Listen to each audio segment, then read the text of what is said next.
It's your favorite Compas, and we are back with another great show for you guys. On today's episode, we will get into the latest NFL news. We'll get into some boxing as well. There was some boxing over the weekend. Obviously, we've spoken to, I think, 3 out of the 4 competitors that were in the main event of Amazon Prime. But we'll also have Vic, the producer, join us for Rapid Fire. Dan and Daygo will be here as well. And we will cap off this loaded episode with some typical things that we like to do at the end. But all right, Gilberto, don't you have a question for our viewers and or listeners? Yes, I do, Fernando. And I think we're in that quiet portion of the NFL offseason. We're waiting for the draft. And it's like, what can we really do? Just pick apart prospects at the pro day. And now let's forget about it. We're going to talk about WrestleMania, boxing, maybe some MMA, maybe some March Madness. Well, it's April now. But Final Four on the horizon. But for the engagement question of the week, it's all about WrestleMania. And you know the main event, right? Yeah. It's going to be, there you go, The Rock and Roman Reigns against Cody Rhodes and Seth Rollins. But that's night 1, Fernando. Let me know if I'm getting it right. That's night 1, right? Yes, sir. Cool. And then the winner of that matchup will kind of set the rules for night 2. Roman Reigns. So if Roman Reigns and The Rock win, then it's all out bloodline rules. Anybody can jump in. Anybody can mess with the fight. If Cody Rhodes wins, the bloodline will not have a place in night 2 of I got to say, when you say bloodline rules, that sounds actually pretty cool. Bloodline rules. I don't know what that is. Okay, sounds pretty cool. But yeah, no, and currently The Rock is speaking in Brooklyn, so I'm a little jealous that our boy's there. We'll talk about our boy in a little bit, but our boy is there. He's in Brooklyn watching it. We'll get to talk to him on Wednesday. Well, I'm giving away too much. We'll get into that in a second, but go ahead. We'll get into it right now. Sorry, Noel, but The Rock does. He's going to be in Brooklyn, like you mentioned. But Fernando, focus on the show. We're going to get to Raw in a bit, but right now, the engagement question of the week: are you team Roman Reigns or are you team Cody Rhodes? Fernando, do you want to answer? Because I think I know where you're going to be, but if not, save it for the preview because we're going to have a WrestleMania preview on Wednesday, and you said enough there. Let us know in the live chat or in the replay comments. Team Roman Reigns or Team Cody Rhodes? I'm good either way, but I think I know what way. I'm telling you, on Wednesday we're going to get into it. But all right, Gilbert, we've been promoting something. There go the cats again. We're promoting something interesting. We just started something new a couple of weeks ago. That's what we like to do. Trial and error. We try and see what works, what people like. Before I get to that, though, make sure if you guys have any questions, any comments, make sure you guys throw it in there. We're talking about a little bit of everything today. So make sure you guys let us know how you guys are feeling. It's a beautiful Monday. It's Lunes Live mixed in with Compas on the Beat. Unfortunately, there will be no show on Tuesday because I will be at Chargers because they start their off-season program. And Gilbert will be giving a talk at a high school. So yeah, that'll be interesting. I should send Dan and Daygo to just heckle you during that thing. But no, sit in the back like he's Billy Madison. Yeah, exactly. But yeah, no. So Gilbert, obviously, like I said, and then Wednesday we will be back. You know what? Let's just give it away now. Wednesday we will be back on at about 1:00 with our boy, our compa, BJ Cruz, Benjamin Cruz. He works for The Ringer. He's a podcast manager. He's part of the trio of at Ringer Wrestling. They talk about all things. BJ's been everywhere, uninterrupted. Bleacher Report. He has been everywhere. He's a great guy. We love having him on. So BJ will be here to preview WrestleMania with us as he boards his flight from New York to Philadelphia to be there for WrestleMania. So we're going to have him on, and I hope you guys can make it. It'll be awesome. BJ's a great guy. You guys will have fun.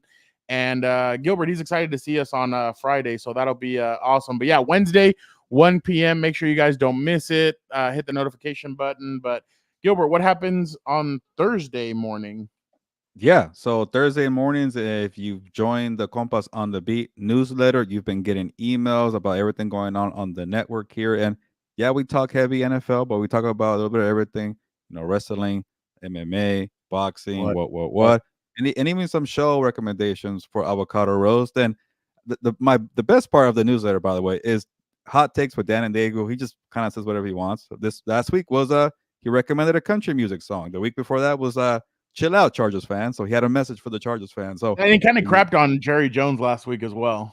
Actually, yeah, Jerry Yeah. Jones. So check out if you want to just get Dan and Dago takes, get to compasonthebeat.com. Go to the home screen and look for the shiny gold box. It's gonna pop up after half a second. Type in your email, whatever it is, blah blah blah blah blah at compasonthebeat.com. Whatever. Put your email there. Subscribe to the Compas on the Beat newsletter. We've had a good amount of people already subscribed in the last couple of weeks. So I've been pretty encouraged about that. It's been awesome. We're not just sending emails to nobody. So it's been pretty cool. And also, Victor's been writing heavy about the baseball season, and we're already fully underway. It's April 1st. I feel like baseball starts in April, not March. I don't know why we're doing it in March, but hey, check out the stories on compasonthebeat.com. So it's April 1st. Is Yeah. Dan and Oh, Dago actually going to show up, or is that an April Fool's joke? I don't know. I was You, waiting for you guys to pull a prank. you know what? I hate when journalists see that this is the thing. I hate when journalists do that stuff. I've been seeing people tweet out like fake stuff, and not just journalists, but like some heavy top-notch execs. Like when they start doing stuff, like I'm like, I don't know. So like if Adam Schefter would tweet out something, I'd be like, whoa, bro, like I think you should chill. Like people actually are take this and kind of run with it. So I like I'm You gonna be actually honest. reminded me real quick because we do have Yeah. a bear. We're not a bear of the week, and I have one now, Victor, a bear of the week, because for some reason, Twitter X, whatever you want to call it, they're the ones doing a lot of April fooling.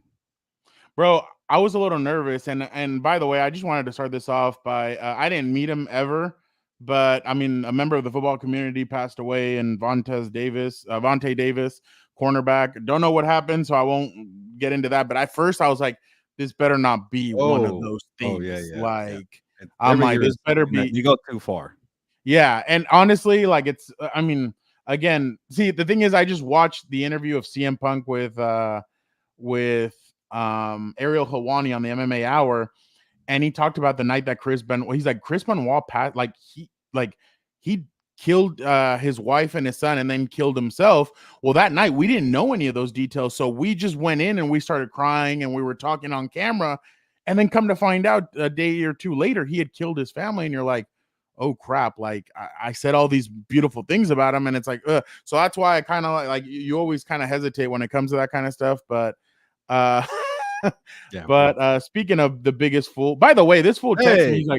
he's like I'm gonna be at WrestleMania. I'm like, okay, and he's like, when are we gonna grab something to eat?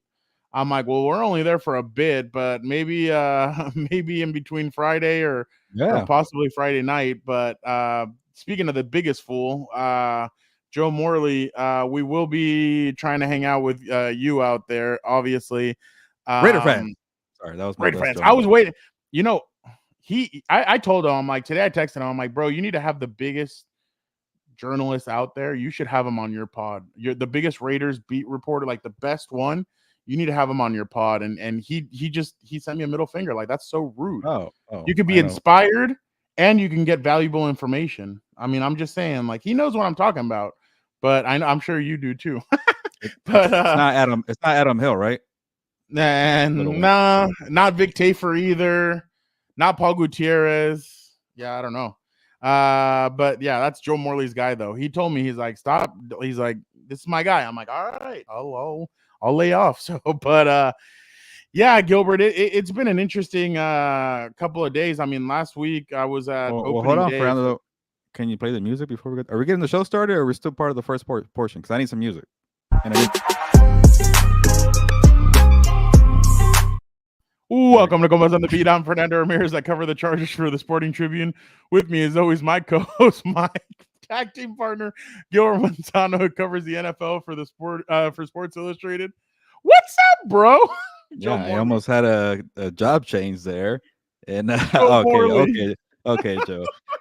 This is why we're learning on the live shows. We're trying to figure out when we start doing the promos and when we actually go into the show. So that was, actually we're natural. We went from a not a pushy promo, but a natural free flowing promos to Yeah, just conversating with the compas. And that's what Joe's happened. here putting people on blast. So that's the beauty of a live YouTube channel.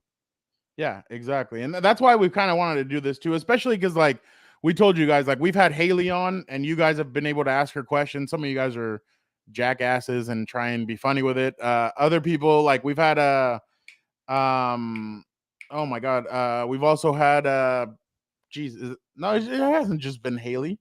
Oh yeah, we had Nick Oh, Shook. Oh yeah, Nick Shook. We had Dan and I had Jeff on Yeah, last week. We had Reedy on the 2 weeks yeah. before And that. once you So get BJ on Wednesday, keep it going. we get BJ on Wednesday. Hey, I'm serious. Like we want to make this more interactive for you guys. So we're hoping you guys are tuning in because you guys are going to be able to ask people questions. We're actually excited about some of the people that we're trying to get on. Yeah. But we are excited about some of that. And Gilbert, it just it was interesting. I went to my first opening day as a media person. I had never done it Yeah, I before. haven't asked you about that. Last week, I had gone to. I've never been to a Padres opening day, to be honest. I know I live here, but like I just like they've always sucked. Like I mean, when I was a kid, I used to go when Tony Gwynn would play and stuff like I loved watching Tony Gwynn, but like we really weren't like much into it. Like we're not baseball people. I mean, Yeah. I'll watch it now and I get to cover it and stuff like that. But I'm not. Your I'm brother just. sometimes likes baseball, right? You can ask him if he comes on, but you can ask him when he's a huge baseball fan. But so one year we go to New York on a sibling trip, just my brother, my sister, and myself. And 19, we went to Yankees opening day, and Yankees opening day is sick. The only thing is, like in the subways after, like people are like there was a Mets fan like mouthing off, and it was a woman, and like the men weren't like they were not holding back, like they were going at her and stuff. So it was just funny to see that whole interaction. Right. Well, speaking of But Subway, we better get used to them when we go to Philly in a couple of days because I don't know. I'm yeah, not used to public transportation, but you got to get I've by seen in it. some of the video. I've seen some Get of the by in the videos. East Coast. I've seen some of the videos coming out of New York, and I'm like, I don't know about this. Look, Joe Morley. My bad. Fernando needs to cover good teams. Hey, I'm covering something sick this weekend, and the weekend after that. So, and then the weekend after that. So, it's a lot of fun stuff that we're gonna be. It's gonna be a really busy April and half of May Yeah, for Compas on the beat here. A yeah, lot of combat sports, and we'll talk about the draft obviously too. yeah. But my bad, real quick, just to get out of the baseball out of the way. It was just interesting to cover it as a media person because it's a super long day. Like I didn't get out of this, got to the stadium at about 10 something, 10:30, and then I didn't leave till about 7:15. So, and it was Lent, so I couldn't eat meat. So what do they have at games? All a bunch of just like hot dogs and this and that. And I'm like, crap. I'm like, I can't eat anything. So as soon as I left, Man, I went to a you're committed. Rufio's. Yeah, of course. Hey, yay, always. I've been But eating plenty of meat on Fridays, but whatever. yeah, I'm sure. Well, it's Thursday and Friday, so that's the When did eternal fight. when did it change Yeah. to Thursday? I thought it was When it's Holy Thursday and Good Friday, you have to oh do man, it those 2 days I've as been out of well. the game for a minute. Once I know. Yeah, I you can passed come back. passes for my You can communion, get whatever. you can repent and ask for forgiveness, and you Oh, can I come back. guess that. But but it was so funny because my mom and I have had the same fight for over like 15 years. Where like I always tell her, no, it's only one day where we don't have to eat meat. It's Fridays, and it's always that we always fight around the same time about that stuff. So it's always funny to see that. But yeah, so I was at the game, and at times you are kind of like lulled. You're kind of like, okay, like I'm doing other stuff, or like I was watching Rolly Romero versus uh Joe. He'll be on if he's on it. He'll be on in a Yeah, couple minutes. scared. So He's afraid. yeah. So get ready because it's gonna be funny if he's on. So I was watching Rolly Romero versus Javante Davis because I wanted to see how Yeah, that leading into that fight. And then I even watched I even started watching Delbert. We're gonna get into that stuff right now. That I'm segueing into there. So I was watching Rolly Romero and Gervonta Davis, and I watched Pitbull Cruz and Gervonta Davis, and I was like, wow, yeah, this yeah. could be a pretty good fight. And obviously, you watch what transpired on Saturday, and you're like, it was like, remember what he told us when we were sitting there? Like, he's like, oh, he's a pug, he's this, he's that, and then it just it kind of unraveled. It didn't seem like Rolly had any control of that Yeah. fight whatsoever. But what was your Yeah. First of all, I am mad at myself for believing the pug jokes that Rolly Romero told us on this program here. And shout out to Rolly for jumping on. I know it was a rough day for the guy.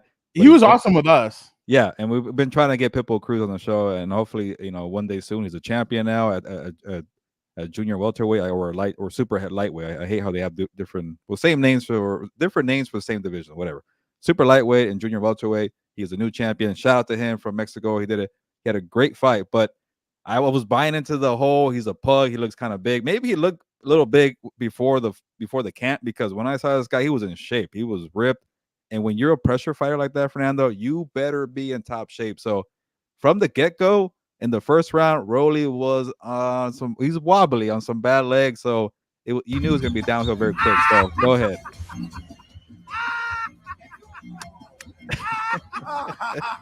Oh my! I did not see Bernard Hopkins in that one. Did you really not see it? I saw the beginning. I'm like, okay, good. Have your laugh, Oscar. Why not? Because Rolly and Ryan Garcia have been trading words. You watched the video with Rolly Romero and Ryan Garcia. Vic, do not put the banner up yet, because thank you, Vic. I have another one. This has just happened. Rollies, you dumbass. Knocked out. Focus on your opponents instead of focusing on me. God damn it. All other fighters, learn from Rollies. Don't talk shit about promoters. There's only 3 of us in the world. Hey, what a view. What it's a lot more than 3, Oscar, but why did you say Rollies? Yeah, I don't know. Maybe he's saying people who act like Rollies. Oh, like, I don't know, like minions and like basically. I guess like maybe boxers who don't think they need a promoter, but maybe he's kind of talking trash about Devin Haney. Devin Haney's not really committed to anybody either, so I don't know. But there's definitely more than 3 promoters, Oscar. But I get it. Your boys Ryan Garcia and Rolly Romero have been trading a lot of. You think they're boys though?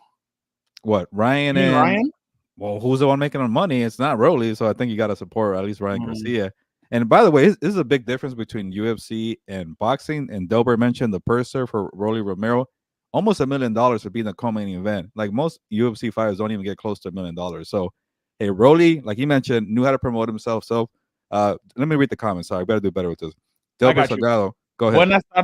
Buenas tardes, compas. Just tuning in. Self-promoting Rolly talked his way into $850K, but he forgot to fight. He's done. I'm out. Yeah. Oh, so Delbert already left? Delbert, come back. Maybe he'll watch the replay. But hey, Rolly Romero is a good promoter, but it's starting to get to the point where he's not ready for the championship level. He got knocked out by Tank Davis, and then he got knocked out by Pitbull Cruz. And Pitbull Cruz definitely for sure proved to me he's a real deal. He's the one guy who's been able to push Tank Davis, not Ryan Garcia, not Rolly Romero. Like, how those guys are fighting between, who got beat up, or I guess, and Devin Haney. Devin Haney's more on that level, but I would love to see Devin Haney versus Tank Davis. But Rolly Romero proved that he's a real deal. We saw him at Staples Center, I think, Fernando, a couple years ago. And yeah. They were louder for him than they were for Andy Ruiz. Yeah, and he destroyed somebody that night, but it was like a nobody, and it was okay. This guy's a real deal. Nice fighting Rolly Romero, and he crushed him the same way Tank Davis did. He was in shape. When you're a pressure fighter, obviously when you're Mexican and you gotta stay away from the food, but he has cardios for days. And the hooks, man, they come from you from left, right. He just doesn't let anybody get into a rhythm or a zone. So ask Tank Davis about it, Fernando. But you talked about the crowd that he got in LA. That crowd in Las Vegas was all Pitbull Cruz. Who let the dogs out? Woof, woof, woof. There you go. So we got to get him on the show. And shout out to him. Eduardo Ramirez is who he knocked out. He knocked him out in the second round. Yeah, that was a nobody, but I'm like, I was impressed with the knockout, but I was like, not really a good fight. I forgot that night he won the vacated WBC silver lightweight title. Yeah, but it's not really a real title, though. But I'm not even sure this one. I can't keep up with it. All these I know. That's what I'm saying. It's like they have there's 4 belts that matter, but then they give you an interim belt. Then they give you kind of like some. Well, I mean, if we're being honest, like Canelo made up his own weight division and his own stuff. Yeah, and honestly, I thought when you're talking about weight division, I thought Pitbull might struggle at a higher weight class. He went from 135 to 140. He's not a big dude, but hey, he looked like he was in top shape for that. So maybe when you're adding a little more Mexican food, you need to go up in weight, and it worked out just fine for him. So what do you think is next for him? I want to see the Tank Davis rematch. Like it has to happen. Like I think Pitbull has proven that, hey, what happened a couple of years ago, I think also at Staples Center, was no fluke. Let's do it again. Like, he could make. There's money too. Like before you go fight the Devin Haney's of the world, or maybe Shakur Stevenson, go fight Pitbull Cruz. You know what you're getting yourself into. If you don't fight him, it's kind of like you knew you were close to the edge there. You might have lost your first fight. maybe it's not worth it. But I think Pitbull Cruz is getting to a point. He's making money. He has a Mexican fan base. He could definitely get a nice paycheck to fight Tank Davis and Pitbull fighting again. It was at Staples Center. You got his second fight. Where's the other one? Crypto Arena. Oh, that's the same whatever, same stuff. Yeah, I'm interested because I mean Pitbull Cruz, we all know how he is, how skillful he is. He's aggressive. He's a Mexican fighter, so I think it's going to be interesting to see moving forward what he does. Because I think like you said, Gervonta Davis is like the one to go to. Like they're on the same side of the street for boxing promotion. I mean, Gervonta is going to fight this next guy. He'll probably destroy him, and then it'll be like, okay, who's next? Like supposedly that guy's good. He's decent, so I don't know. Well, I mean, because then what? The winner of Devin Haney and Ryan Garcia, like, does he really want to go that route? Because I don't know if Devin Haney is going to fight Gervonta Davis, to be honest. Like, I think it might be Pitbull Cruz, the one that has to. Well, I still think it's funny that him and Ryan were arguing about who Tank knocked out in what way. And I was just like, geez. I won't bring this up just yet, but let me lay out the scenario for Devin Haney or even Tank Davis. Tank Davis, let's go with that one. Like, fight who you're going to fight. I think it's Frank Martin, and maybe in the summertime, you get by him, you go to a rematch with Pitbull Cruz, and then you fight the winner, most likely Devin Haney, Ryan Garcia. And that's 3 fights right there where you make a lot of money. So the best thing you could do when you're a Mayweather or Canelo, you have fights that are brewing, and you make the money. Obviously, it might not be the hardest fights, but that's actually a pretty tough gauntlet if he does it. But it's all about making the money. What did you think of Sebastian Fondura beating Tim Tszyu for the championships? So that's a good segue here because I'm starting to worry if you're part of the curse now, Fernando, the Compas on the Beat curse, because we interviewed Tim Tszyu at the Super Bowl and we interviewed Rolly Romero. And we interviewed Sebastian Fondura before. That's what I'm saying. So do we count after he lost the first time? I think we took the L on that one because we interviewed him, right? But then he won this one. So is it like, hey, you got to take a loss after you interview with the Compas, but then eventually you'll become a champion. You'll get promoted pretty heavily. I don't know. But so is Ryan Garcia going to that's going to be interesting. Ryan Garcia already had his loss. Did we interview him before that? Yeah, we interviewed him before the Tank Davis. No, that might have been. No, we interviewed him. No, we interviewed him before he fought. He fought in LA, I think. Yeah. And we interviewed him. I don't remember anymore. Yeah. Yeah, we interviewed him right before one of his LA fights. Then he went to Tank Davis after that. Okay, I can't remember, but we're not on a good streak right now. But Ryan, save us, Ryan. Like you're trying to save all these people on Twitter and all the pedophiles and all this other stuff. Why don't you save us? Like save our record. The people who need to repent. Yeah, Brian Garcia is trying to save those people, right? Exactly. Yeah, but Sebastian Fondura, man, I give him credit when he got knocked out that badly, and you got to reinvent yourself and you got to go back to the drawing board. What can you do to improve? I was really impressed, man, because he has a nice chin. Because if you're a boxing fan, maybe you're not like the hardcore where you know the names. You want to see guys going at it. Rolly Romero, Pitbull Cruz, and Sebastian Fondura and Tim Tszyu, especially the main event, they delivered. Like you watch these guys, just the highlights. They're like having all these cuts here on the forehead, on the nose, and the ears. And Tim Tszyu kept throwing the kitchen sink at Fondura. He would not stop punching it. He kept coming forward. When a guy is 6'7", 6'8", and he's throwing you a jab with the right hand. It was just 1-2 combinations, just like this with the length. And he was taking on the shots from Tim Tszyu. And after a while, I was like, man, this guy is cutting the ring. Nice jab, good power on the right. He doesn't have a hook yet. Once he gets a hook, I think he'll be fine. Hey, but shout out to Sebastian Fondura. And I think we asked him when he came on the show about possibly being a champion with his sister. He didn't get it done, but now he did. And that's pretty cool history. The first pair of brother and sister to become world champions in boxing. If we interviewed him in person, do you think your arm would get tired of holding the microphone? What would get more tired, your neck or your arm? I don't know, but this is one of those interviews where you give them a wireless microphone. You don't have to hold it or anything.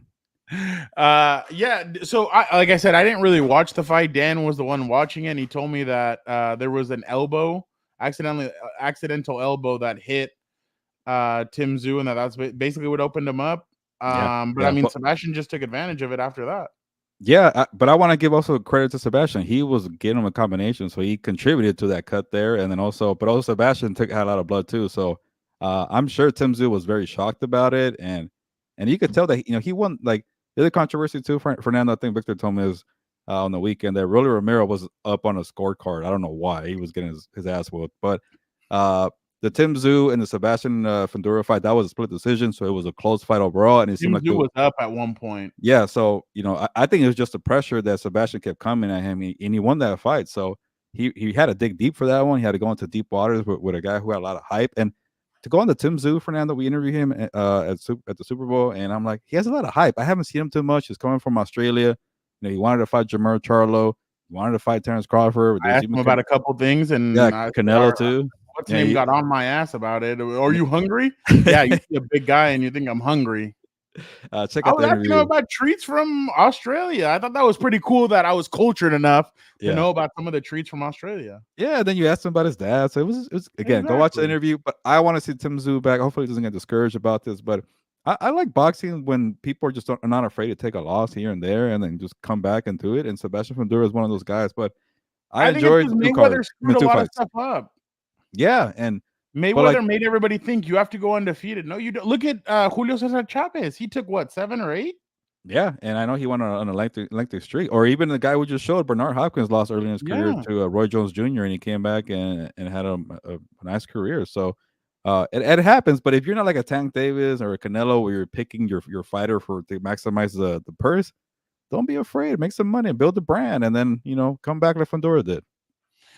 Fundora's next opportunity. I saw that one of his people came out and said that it's a rematch with Tim Tszyu. Yeah. Then he has to fight Terrence Crawford, right? Like that's like So what I saw, I think he has to fight a mandatory fighter. I don't know who that is. That could be Terrence Crawford. I thought it was Terrence Crawford, but they said no. We want to fight Tim. Like his promoter came out and said, I think it's going to be Tim Tszyu's rematch. Supposedly, Errol Spence Jr. I don't think he's a mandatory, but he said he wanted to fight the winner of Tim Tszyu against. I thought that was funny. Fundora, so it could be Errol Spence Jr., the mandatory, which maybe it could be Terrence Crawford. I don't know.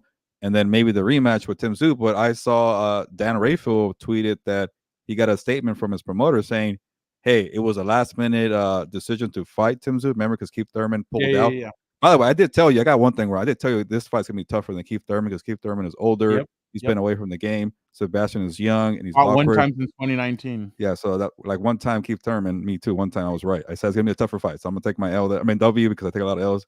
But the statement that the promoter said, "Hey, it was a last minute fight. We did verbally discuss and agree that we're gonna give Tim Tszyu a rematch in the case that Fundora wins the fight." But it was not a written contract. That's how late it was in the game. But the promoter said, "Hey, I'm a man of my word. If Tim Tszyu wants to get the rematch, he's up first." So I do like that. I appreciate that for him. Yeah, no, I completely agree. I'm just a little. I kind of want to see what's next for him because the Tim Tszyu, like, I wonder if he's gonna take some time off and kind of step away, and then that kind of leaves. When you take a loss like that, you want to come back and get revenge. Yeah. What's up, Jorge? You got to stay tuned in a little bit, Jorge. A little late, but I think he knows why. He probably got the rundown sheet at home, and he saw that Dan Daygo comes on later. So whatever. Yeah, exactly. Delbert said, "I'm back. I'm back from boxing without. The Saturday card was very good. Tszyu Fundora must be run back. Both class guys. So right.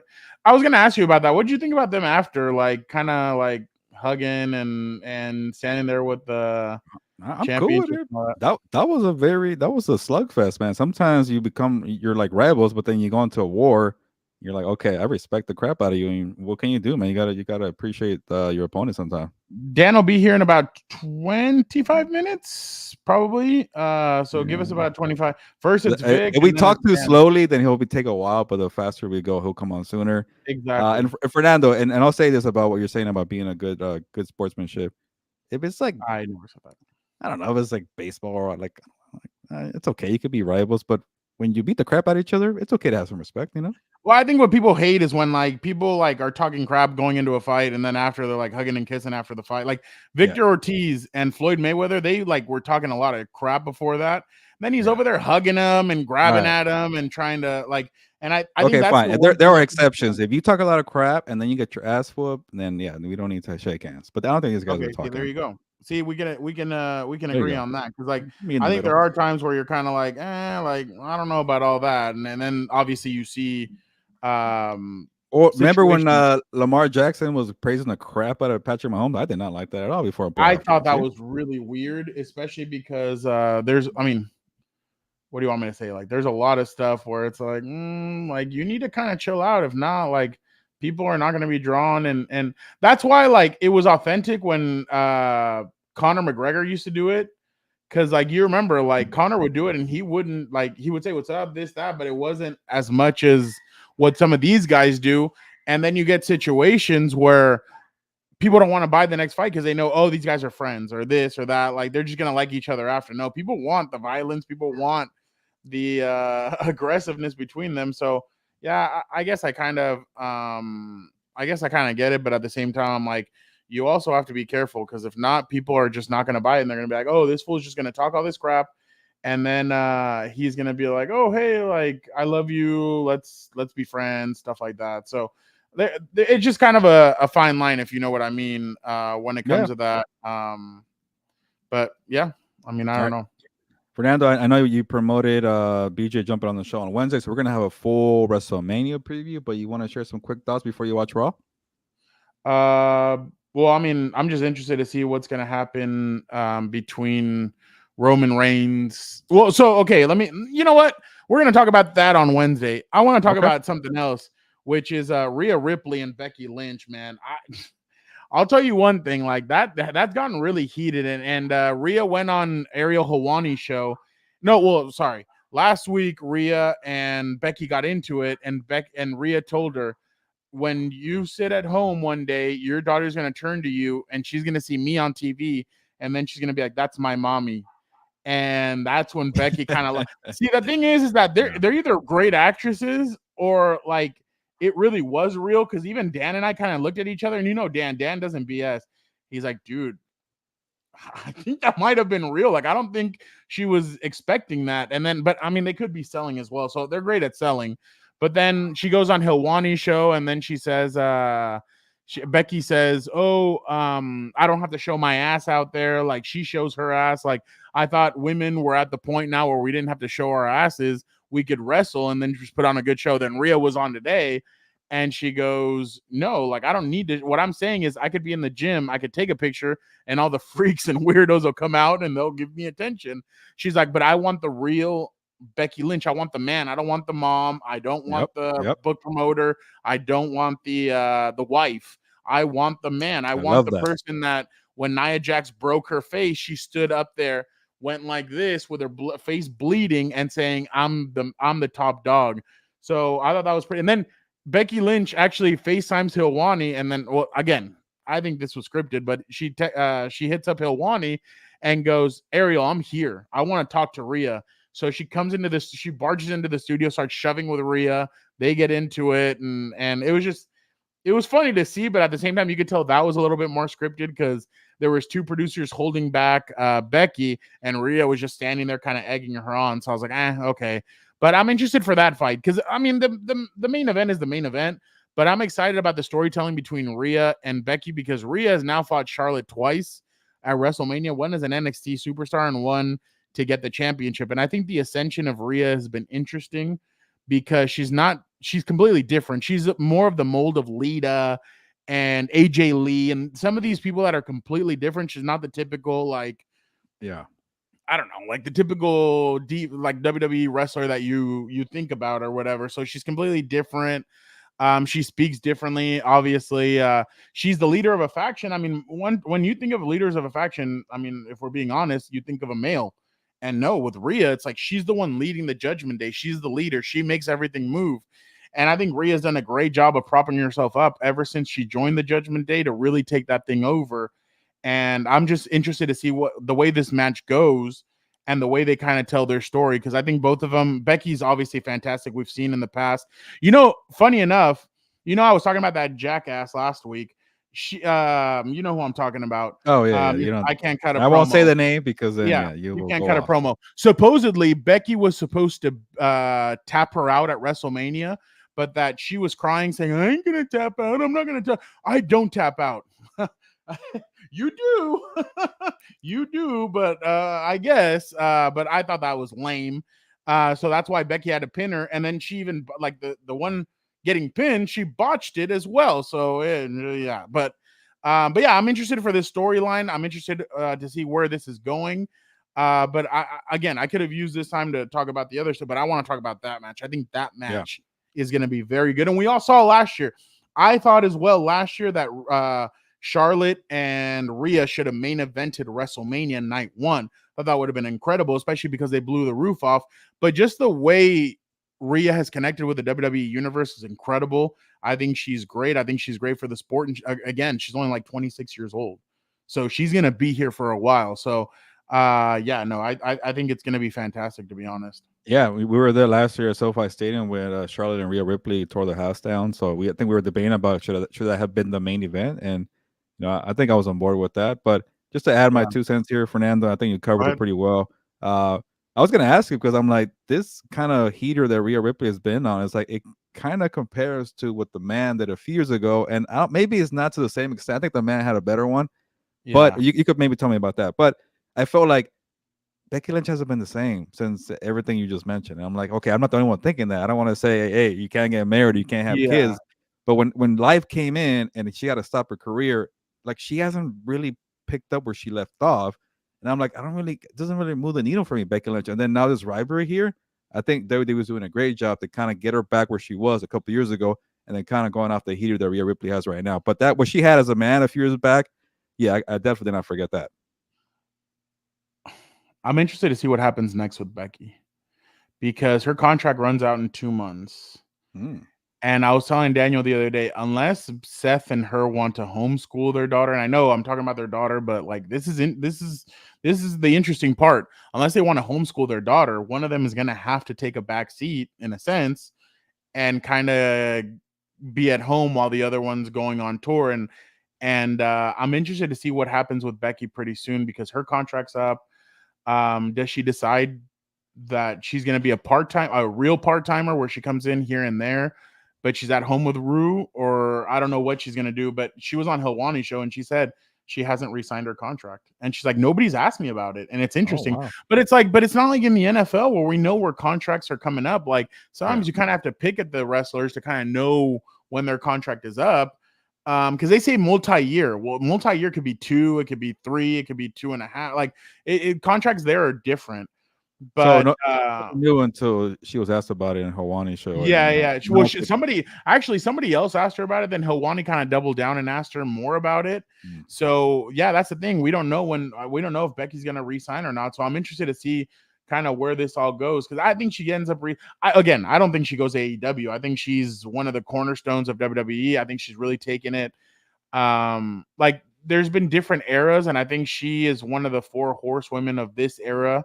I think it's her, Charlotte. I'll put Rhea in there, and then the next name would be interesting because if Sasha Banks would have stayed, I think Sasha's in there. I was thinking, but I think you're kind of like you're mixing in a lot of different names on that 4th name because Bianca could be in there, but Bianca's only been in for about 3 years in the main roster. So there's a lot of names. Well, I mean, and Rhea's only been in there for a little bit, but essentially what we're talking about, the 4 horsewomen of WWE, it was the 4 original: Bayley, Sasha Banks, Charlotte, and Becky. They ushered this new era in of women wrestling where they can be regular wrestlers. They don't have to do bra and panty matches or mud fights and crap like that. They're not just managers. But again, the ones that really broke down that barrier were a while back. But every couple of decades, I'm gonna say maybe Rookie of the Year, Jade Cargill or Cargill. There you go, Jade Cargill, because I saw her first promo on SmackDown. I was kind of disappointed with what they did with that. Because they had her. It wasn't the best on the mic, but it was the anticipation of being out there and being the specimen. But my problem is, why did you have her come out, talk, and then go back in, and then come back out? Yeah, a little confusing. That was cool though, with Naomi and Bianca Belair. Awesome. Yeah. I thought it was awesome, but again, I would have waited till that moment, have her come out, talk, and fire up I think that was kind of a missed mark right there. But hey, I'm excited for Jade. I saw somebody put a picture on Twitter of her poster in WWE at WrestleMania. So I was like, okay, so Jade is going to participate because everybody's been, because they said that coming out of AEW, she was really raw and not a lot of people knew exactly if she could handle everything. But they said she's been at the Performance Center. She's been busting her ass. and I'm excited to see what happens at WrestleMania, because the Royal Rumble was a little snippet of what we're gonna see. But all right, Gilbert, real quick, let's get into some. Let's do a pre-rapid fire before we go. The Saints are going to be holding training camp at UC Irvine. Gilbert, what'd you think about that? And we had heard about that last year, because the Chargers are obviously moving up to El Segundo, and then the Rams are obviously TBD on where they're going to be. But that opened up Southern California for a training camp. That was Orange County. That was pretty interesting. Yeah, like I when the Rams were talking about going back to the Valley and Woodland Hills, I'm like, this is actually a nice facility here with Irvine. Like, you got the two massive fields, you could go around in a square. It just seemed like it was pretty nice for them. And I'm like, hey, if they leave, somebody should jump on this. And obviously the Chargers, like you mentioned, have their own facility there. So the Cowboys playing, they practice in Oxnard, even though they're playing Dallas. And now the Saints say, you know what, it's freaking humid out here in New Orleans, and they come over to UC Irvine. We might be there next year. Yeah, New Orleans, and I'll stop by a couple of times for the Saints training camp. I don't know if people will like that, but I'll just leave it at that. Oh, I actually was thinking, I definitely want to go at least once or twice. We have to, and but my friends. My friends. And now that I think about it, Fernando, when the Saints and the marching in? Yeah, I was gonna say, that's why it threw me off. Saints and the Chargers had their joint practices. I was always impressed with the Saints turnout for the fans, so they're gonna be okay in SoCal.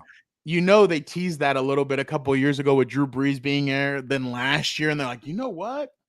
Maybe we might be able. See, okay, I'm of the old school mindset, Gilbert. I know you're gonna laugh at that because some of the old school stuff, but I'm of the old school mindset that I think training camp shouldn't be anywhere near where you're at. I think it should be completely I think you should go away for the old school, like team camaraderie, stuff like that, especially now where guys are so separated, because you have and I'm not trying to take a shot or anything, but like Shedeur Sanders on the first day of camp goes out and goes to a fashion show in Paris. Like, you kind of want that tight knit thing. I've always said, and I know I live here and everything, but I think it'd be cool if like a team came to San Diego and kind of did training camp there. And then because teams before used to go away. Remember when Hard Knocks was with the Jets and the Cowboys do it. The Cowboys come up to Oxnard. I'd love for the Jets to go out into the suburbs of what they used to do. They used to go out into the suburbs. The Eagles used to go out to camp somewhere else. Go out, leave for 3-4 weeks and then come back. And I think that would really help. But I mean, we'll see what happens. Maybe Jim Harbaugh changes everything with him being in that RV. Obviously, the first year of that beautiful facility. I was gonna say they spent money there. Yeah. But again, I would love to see that old school thing where you kind of leave for a couple. I mean, I know for beat writers it's gonna suck, and for other people it's gonna suck, but I think it'd be pretty cool if teams did that again, especially because, like we said, the end season Hard Knocks is gonna be 4 teams from the same division, so that'd be interesting to watch.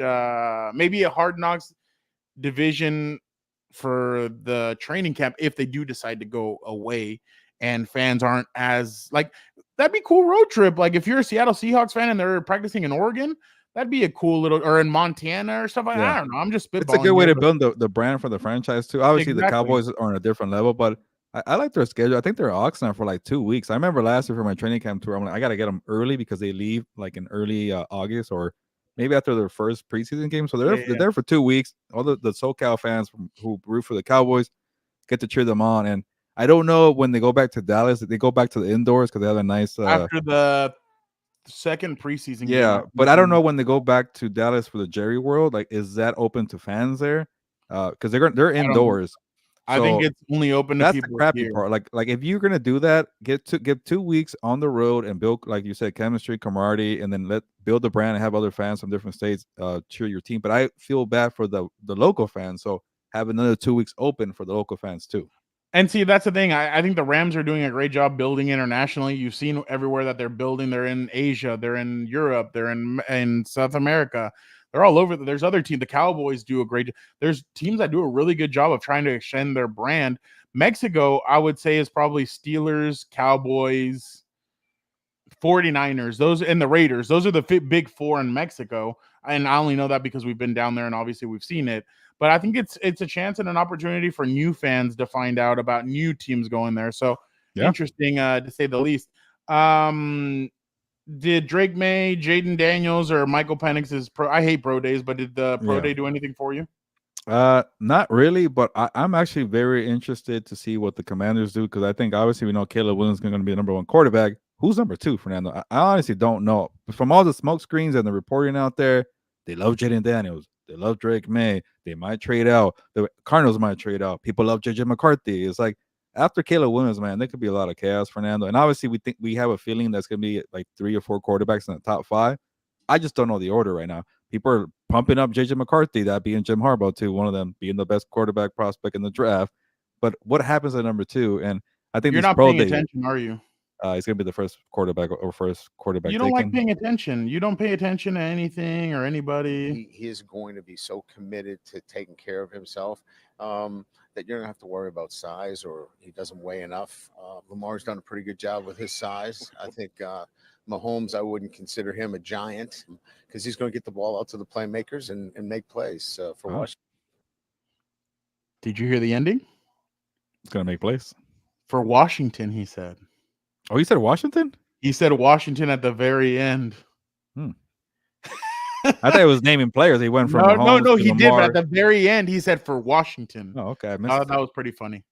So yeah, There- that's why I told you you're not paying attention, are you? All right, okay. It's gonna be the Commanders then. But yeah, I just see very little on people liking Drake May. Honestly, Fernando, he'll be my number 2 because I'm just a sucker for the intangibles and skill set, and Drake May has it. Yeah. Can I be honest about something? When I heard about Michael Penix's pro day, like people were raving about him, but I was kind of like, you do know he's a quarterback. Like everybody's like, oh, he's 40, his this, his that, and I'm kind of like, he's a quarterback. Like there were some throws that I saw from his pro day that I'm kind of like, Everybody raves about his deep ball, but they don't really talk about his overall passing.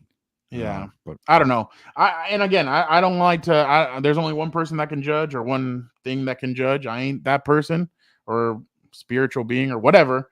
But I was a little kind of like, I don't know. Like Michael Penix is a beast, but like obviously his medicals are going to be interesting. What people think about is upstairs mentally, and then obviously, did you see the picture about his elbow? By the way, people like his elbow was popping out. And he went to. Oh, I did hear about something like that. Yeah, he went on Twitter and say, "Stop capping," like the kids say, because like there's nothing wrong with his elbow. Like his elbow looked like it's out of place, but it's just the like right one or the left one. I think it's probably a story. He's righty, right? So the right one. No, he's a lefty. Is he? Yeah, Michael Penix is a lefty. Oh no, I'm talking about Jaden Daniels. Oh, my bad. Oh yeah. I did see that. So his elbow was kind of popping out, and people were saying like he has a bad elbow. So okay, if Gilbert Manzano right now is the Washington Commanders, you're going Drake May. I would just because he has a size like Josh Allen and Justin Herbert. He's a good creator away from the pocket, like even Patrick Mahomes. I would sit him for a year. That's the thing for him. I honestly will sit all these guys, even Caleb Williams. He just does too much for me. He has a lot on his plate, but like chill out, man. Like you'll figure it out. Like when people compared him to Aaron Rodgers, what happened to Aaron Rodgers? He sat for 3 years and then he became the guy who could do a bunch of stuff at one time. So yeah, I don't know, but people don't like that when you're the number 1 pick. Hey, but Jordan Love, Aaron Rodgers, Patrick Mahomes, they all sat and they worked out well. Yeah, no, I completely agree. But obviously, like we said, we're I don't know. Whatever happens after 2 really interests me. But I'm not gonna get more. Fernando. I'm not convinced it's gonna be Jaden Daniels, but even though neither am I. But even though the coach let it out, though, exactly. No, I know. I'm just giving you crap. But obviously, now let's welcome in Vic, the producer. See, look at that. I segued into the number 2 overall pick. What's going to happen? So let's bring in Vic, the producer, to give us a. Hi, Vic. How are you doing?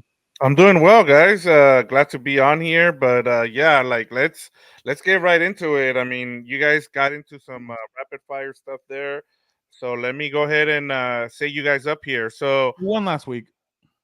You did. So you whether you go first or you won on that wrestling question that I had, which I also have some WrestleMania stuff going for this week for you guys. But let's start off with some football.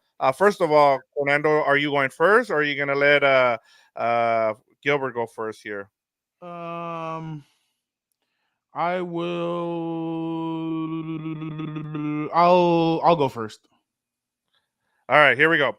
Let's say that the first three teams, Bears, Commanders, and Patriots in the draft, go with the quarterback. The next two teams are the Cardinals and the Chargers. Don't have a need for a quarterback, but have many positional needs. Which of the two teams should trade out for a haul of draft picks? Go ahead, Fernando. I'm gonna go with the Cardinals. I think that the Cardinals have they're still in a rebuilding stage. They have Jonathan Gannon. I think the Chargers are kind of more. I mean, they're on their own Jim Harbaugh clock, but I feel like the Cardinals should pull back. I think they should go get more picks. I think they should get more players. I still think they're, especially with the Rams, even the Seahawks and the 49ers in your division. I think they should pull away a little bit and kind of be like, you know what, let's keep on building this. I didn't think it was a bad first year under Jonathan Gannon. I thought they showed some stuff, but they did trade away some players like Isaiah Simmons and some other guys like that. I think they still need some cornerback help. I'm still going to say I think they need some offensive line help. I know obviously Marvin Harrison Jr. would be a huge get for them, but the receiving room isn't all that good for them. But I still think that they have a ways to go, and I think they should peel back, get some more draft picks, accumulate more talent, and try and help get them out of there. But I would go with the Cardinals. I think it's more important for them to kind of retool and rebuild, because they're in a rebuild. I know they have Kyler Murray. I know they're paying him all that money, but they're in a rebuild. Fernando, so are the Chargers somewhat. So I will go with the Chargers to trade. I'm not saying the question is from these two, who should do it? I think it should be the Chargers, because no way you pass up Marvin Harrison Jr. People are talking about this guy like he's the best prospect of the last 10 years. So also a debate too. I don't think Kyler Murray should be that guy, but they're going to keep him. We're all signs are pointing. But you can't say no to Marvin Harrison Jr. And Fernando, you got a point. The Cardinals have a lot of roster holes. I'm not saying the Cardinals roster is better than the Chargers, because at least the Chargers have Justin Herbert. So maybe the work is different. But the Chargers have a lot of needs as well. It's just you can't pass on Marvin Harrison Jr. Like, here's how I lay it out for you.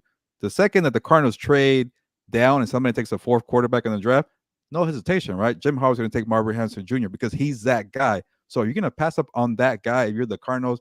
But I am not convinced. I'm not convinced they're going to stay there because of the GM Monty Ossenfort.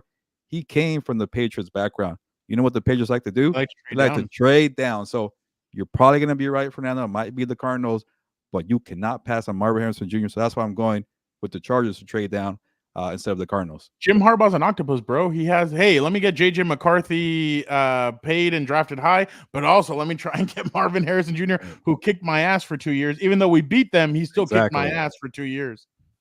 Yeah, I'm with Gilbert on this one. I mean, the Chargers, I think, just with what they've done, if you look at Jim Harbaugh, also he's gonna try to trade down. He knows he can get a offensive lineman, but the Chargers have so many holes on defense that this is where you can go ahead and maybe take the Vikings offer and get a couple of first round picks here, and then start building your roster for this year. So and help out Justin Herbert as well. I mean, you can end up with like a Brock Bowers and a right tackle if you make that trade. So I just think, and like you mentioned, Gilbert, I mean, it's hard to pass up on Marvin Harrison Jr. So your point here, we'll start off with you here for the second question. The way things have gone for the Texans and Packers over the past couple of years, you would say that they're the Spider-Man meme. Both traded their franchise quarterbacks and now have two of the best young quarterbacks in the NFL. Which roster are you taking in the next 3 years to win the Super Bowl? The Packers or the Texans? This is a good question, one that makes you think, and Victor always likes to make us think for a rapid fire. I want to say maybe the Packers roster is better, at least offensively, but I'm going to focus on the quarterback. I like CJ Stroud better than Jordan Love, and Jordan Love really impressed me a year ago. But I got to see Jordan Love finally get over the whole interceptions, forcing throws in crunch time. Obviously, his last throw was an interception to the 49ers. So he still has that tendency that we're like, okay, F it, YOLO, screw this offense that Matt LaFleur built. Shout out to Dan and Daygo right there. But I'm gonna go with CJ Stroud because this guy, he's just an assassin in the pocket, very accurate. That touchdown to interception ratio was off the chain last year. I don't remember the numbers, but I know it was really good. But CJ Stroud is accurate. He's smart. He knows how to pick you apart, and when he gets on fire, he gets on fire. So Give me the Texans right now. I mean, I'm gonna go with the Green Bay Packers. They have a more experienced head coach who's been there before. D'Amico Ryans has been there, but he's been there more as a linebacker. Well, actually, he was with the Houston Texans before, so I don't know how much he was there. But I like Green Bay because is CJ Stroud going to go through a sophomore slump? That's going to be the biggest question. Is he going to be teams are going to adapt to him? They're going to have a whole offseason to see him. Whereas Jordan Love is kind of, I mean, he hasn't done it before, but he's been there before when he's seen what he needs to do to adapt. Obviously, he had, and they've said that Aaron Rodgers was really good with him, helped him through some things. So I'm sure Green Bay is going to get him more weapons. They're going to do more around him. They need to build up that offensive line. But I think LaFleur has been there enough to where he's a seasoned veteran coach who I think could build something more important with them. And I feel like they have the necessary tools and pieces to get better. And then when you kind of look at their divisions, do you really fear Chicago, even if they get Caleb Williams? Do you fear Minnesota? No. Do you fear Detroit? Not really. I mean, Detroit could be a one-year wonder, and next year it could all unravel. Whereas, I mean, I guess you have the Jaguars on the other division. You have the Colts, and you have the Tennessee Titans. The Tennessee Titans are kind of like, The Colts will challenge. They always do. And then obviously the Jaguars are going to be interesting to keep an eye out on them. But I think when it comes to division, and obviously conference as well, the conference is a lot harder for CJ Stroud and the Texans. Whereas you look over here and it's like, oh, hey, de un panzazo, you're already in the NFC Championship because there's not that much around them. So yeah. I think a lot of things can change, but I'm going to go with the Green Bay Packers for those reasons. And that's why you get the point there, Fernando. As you mentioned, it's easier to go through the NFC. And also, you look at that roster for the Packers, there's only one player over 29 years old. So it's a young roster that they can build over for the next 3 years. And then you're starting to see actual guys, free agents go to Green Bay and sign. You saw Josh Jacobs. You saw, the safety that they got as well. Before, the Packers were not known as a free agency destination. So the gymnast, her husband went to the Bears, right? Yeah. Yes. Yeah. That's Simone Biles. Learn their name. There you go. Yeah. There we go. All right, guys. Tied up 1-1 as we go to our third. I know Becky Lynch. I know okay. Rose. I know all those just watch the Women's Elite 8 tonight and you're good, Fernando, okay? It's going on right now. How am I supposed to watch it? I kind of want to watch actually for the first time in a while. I just All right, guys. Before we get in trouble here, let's get on to the LSU Iowa, man. I gotta watch. Yeah. Oh, you want trouble? I can bring trouble in a bit, but keep it going. All right, here we go. All right, Fernando. Which team not picking in the top 10 of the NFL draft should trade up to the number 4 or number 5 pick for a quarterback? Raiders, Broncos, Vikings, or none? Raiders. That's simple. It's the Raiders. You have Devontae Adams who's sitting there, and he's kind of like, all right, I said I want this coach, or we said that we wanted this coach here, but what the hell? I was promised Derek Carr. I didn't get Derek Carr. Derek Carr was here for a year, and then he got shipped out. Cool. I got AOC. I don't know which AOC. I mean, AOC is just not that guy, I think, and I think he's kind of like, hey, what the hell? Like, I need a quarterback. I'm on the back end of my career. I need someone here to help me to get me to the playoffs. I want to be in the playoffs. I mean, he was spoiled in Green Bay. They were in the playoffs a lot. They were in some of those games late in the seasons, and here he missed the playoffs. He hasn't really been in it. So they need to get, and not just for him, but for the team in general. You bring in Tom Telesco. You need a quarterback. Regardless of how you feel of Tom, if he was good, if he was not, he always had a quarterback, whether he inherited Phillip Rivers or whether they got Justin Herbert, but they always had a quarterback. Devontae Adams, I'm sure, is getting, and we've already heard a lot of stuff. Devontae's only been there for 2 years, going on to his third. There's been a lot of stuff coming out that maybe this offseason he's going to, if the Raiders don't get a quarterback, he'll want to be traded. We asked Adam Hill, we asked Paul Gutierrez, and one of them said he's staying for sure. The other one said, I don't know. I think if this goes the way that he doesn't want, he may ask for a trade. So I think the Raiders definitely need to get this done. If not, he really is going to start looking elsewhere and being like, you know what? I want to get moved. I don't believe in this project anymore. So even though he's the one that co-signed the head coach, but I definitely think it's the Raiders.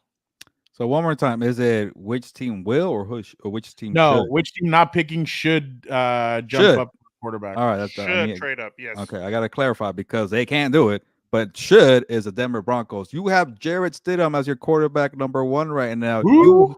You have to move up. But the whole Russell Wilson dilemma screwed them over for resources. They don't have draft capital. They don't have salary cap. They can't really do much. They're probably hoping and waiting somebody falls to them. But hey, you want to get, Sean Payton, he didn't join the Broncos to like rebuild for 3-4 years. That's kind of what it takes to rebuild this mess that George Patton created there. But so I think Sean Payton's going to get aggressive and say, take every first round pick available from 2025, 26, 27 and move up because it's Jarrett Stidham, Fernando. That is Russell Wilson. That guy just destroyed the Denver Broncos when it comes to draft capital and cap space. So I don't know if they're going to do it because they're like, should we give away our draft capital because we don't have any right now? Maybe for the future, it could really, especially if you get the wrong quarterback and you trade up. But they have Jarrett Stidham. Make a move. By the way, real quick, Vic, I showed Jeff Miller, our compa, that video of Russell because Jeff is huge into working out. He's like, first thing he's like, is he wearing sunglasses indoors? Yeah. And then he's like, unbelievable. I just started laughing. I'm like, yep, it is unbelievable. But go ahead, man. I was going to say, I think part of the problem here, too, if it's the Raiders and the Broncos, I mean, would the Chargers trade with them? I mean, are you going to trade with the Broncos or the Raiders? I think it would depend on if they gave him something like a book. Like, that's the thing. That would be interesting. Joe Ortiz and Tom Telesco on the phone with each other. Exactly. That would be interesting. But I think if the Chargers got enough of a haul where they said, okay, this is enough, I'm sure they do business with anybody. It's just, will this be enough to do or not? I mean, look at all the crap that the Bills are getting now from Chiefs fans, and Chiefs fans and Bills fans didn't give a rat's ass about each other back in the late 2000s, and now everybody's kind of giving them crap because they've been rivals. But here it's like an actual rivalry. I think the Chargers would trade if the picks are there and everything's there. I think they would make that trade. Yeah, so I'm gonna give the point here to Gilbert. He's right. I mean, the Broncos have one quarterback on the roster. They are showing their cards. They're gonna draft a quarterback and they're gonna move up. The Raiders have 2 of them. I think they're probably staying still and drafting somebody and moving back at maybe maybe getting like a Michael Penix or a Bo Nix or a Spencer Rattler later on. It's kind of hard. Like I said, it'll be interesting to see. The one that makes the most sense is the Vikings, just because they have those 2 first-round picks and they can go, but it's just going to be hard, as you guys talked about. I mean, it'll be interesting to see if the Chargers would trade with the Raiders or the Broncos. So it's something to keep an eye on there. All right, 2-1 as we move on here to our combat sports question. You guys were talking about Pitbull Cruz earlier in the show. So let's start off with, would Pitbull Cruz beat Tank Davis in a rematch? He gave Tank his toughest fight a few years ago. And do you guys think it would be a fight that could be on pay-per-view? Like it could sell? Yeah, easily, for sure. And the other fight was already on pay-per-view because Tank Davis alone is a star and people will pay to watch him fight. And sometimes he doesn't fight. He fights like nobodies. And people thought Pitbull Cruz was a nobody a few years ago. So he became a name after he gave him a toughest fight. We saw that it's not a fluke when he destroyed Rolly Romero. From the beginning, man, he just, he was out of it. So the referee did him a favor when he stopped it in the 7th round. And I think Pitbull Cruz's brand has only gotten bigger since then. So definitely put it on pay-per-view. Put it in Vegas or LA and have a bunch of Mexican fans out there come out.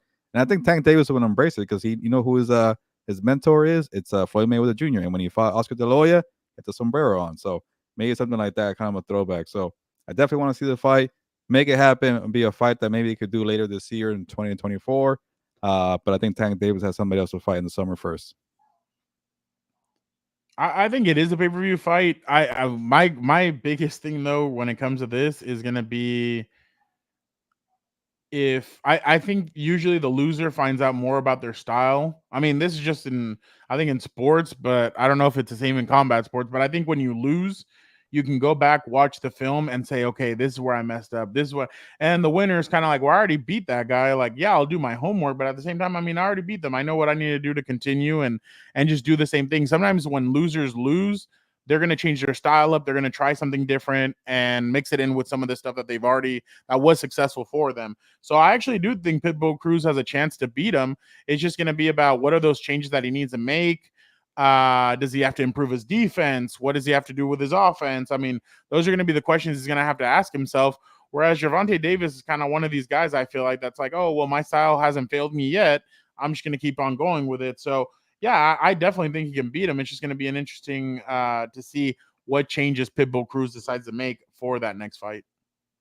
Yeah, and I mean, as long as there's no catch weight, I think we should expect this fight. Hopefully, we get it on a Mexican Independence Day. I mean, that would be a good tie-in, but we all They'd have have to to go wait. up with Canelo and probably the Or that's what Sphere. I was gonna say. yeah. That's if Canelo permits it, apparently. So Well, and the Sphere fight for UFC, so that might be a little bit dangerous as well, because that one might be Sugar Sean O'Malley, and then some other. They're supposedly going to load up the Sphere with a really good fight, so a good card. So yeah, that'll be interesting.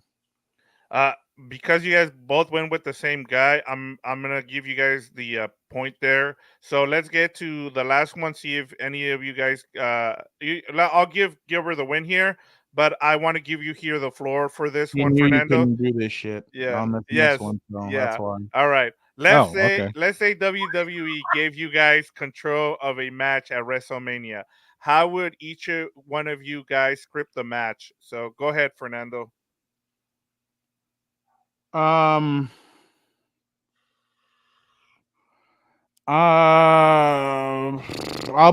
go with Dragon Lee and Rey Mysterio. Gilbert's like, what? And Rey Mysterio versus Santos Escobar and Dominic Mysterio. Why? Because the other ones are easy to script.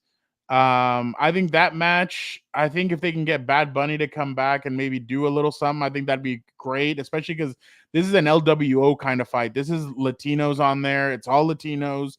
I think they should do a huge, like, kind of war kind of fight where they call it street rules or do whatever you need to, and maybe throw it back a little bit. Throw it up to our boy. Put a lowrider out there. Have the lowrider used in the match. But I think they should really celebrate this in a unique way to celebrate all the luchadors in the past that have done great work. Because without luchadors, there's not wrestling. There's not great wrestling like that. Like, how many of us would think that Rey Mysterio could beat the Big Show if it wasn't for like WWE and stuff like that? So I think they should throw it back to that and make it a huge match, a huge Latino appreciation kind of match, and do something fun with it. Like maybe Bad Bunny interferes. Maybe you have Carlito and some of these other guys interfere that are in separate factions. But I definitely think they need to celebrate that. Andrade would be really cool.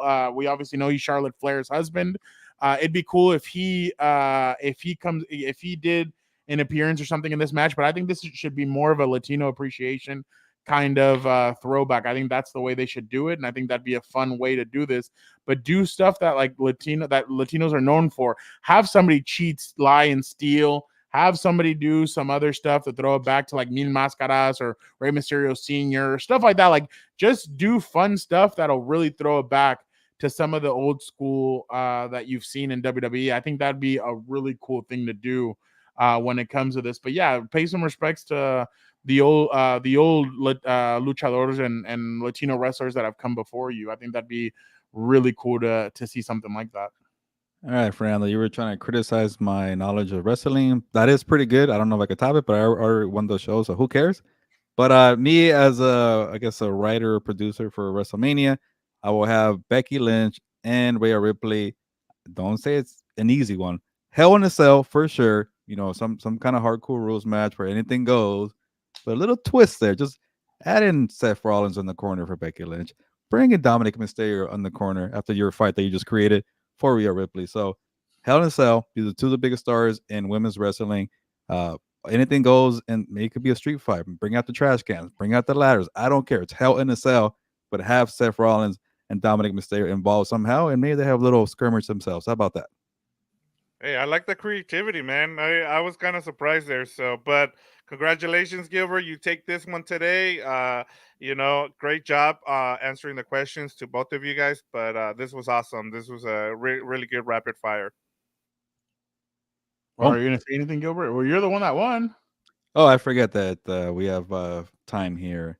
I am just dreading that somebody is going to come on, but I'm glad that we made them wait an hour and 9 minutes. So let's get to it. Well, we'll see. Vic, thank you so much. We'll see if that individual comes on. We never know with him, but what all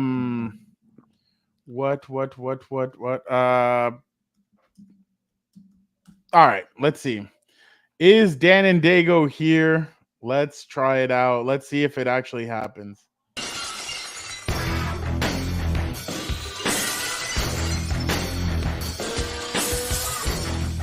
Howard.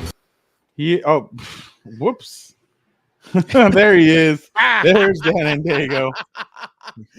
I was about to say it was the ultimate. You remember it was like the old WWE days where they would play the music and someone else would come out. That's why that's what that reminded me of right there. But you know what? I'm glad I'm finally on this program. I'm ready. I'm fired up. So let's get it going, dude. Business is about to pick up, as JR used to say, I think. And I just want to say, for now, I thought it was hilarious. Like, let's do a throwback to what Latinos do: lie, cheat, and steal. So I thought that was hilarious. I said wrestlers. I know. Everyone relax. That's a joke. It's Dan, okay. Eddie Guerrero used to do that stuff. Wasn't there something you wanted to tell Gilbert? Yeah, I do wanted to talk about something right now. Okay. You know, it was very interesting, Frown. In case you're wondering, why you lost this week, it's because Vic's in the inner circle with Gilberto and we're not. That's why. Because this weekend, I don't know. I saw some things happening where I was like, oh, all right. There's apparently, Frown, we're not on that cool kids list right there. Like, it's to go hang out and celebrate Gilberto's birthday in some, villa out in Palm Springs or whatever it is. Like, okay. We're not cool. We can't play poker. How would you have celebrated him? Well, Dan, there's a criteria to make it. One, you have to know me for 10 years. You're getting closer to that. And then criteria. You have to have a partner. I'm not saying like a lawyer, like an actual person that you fall in love with. Can you do that? Those two things.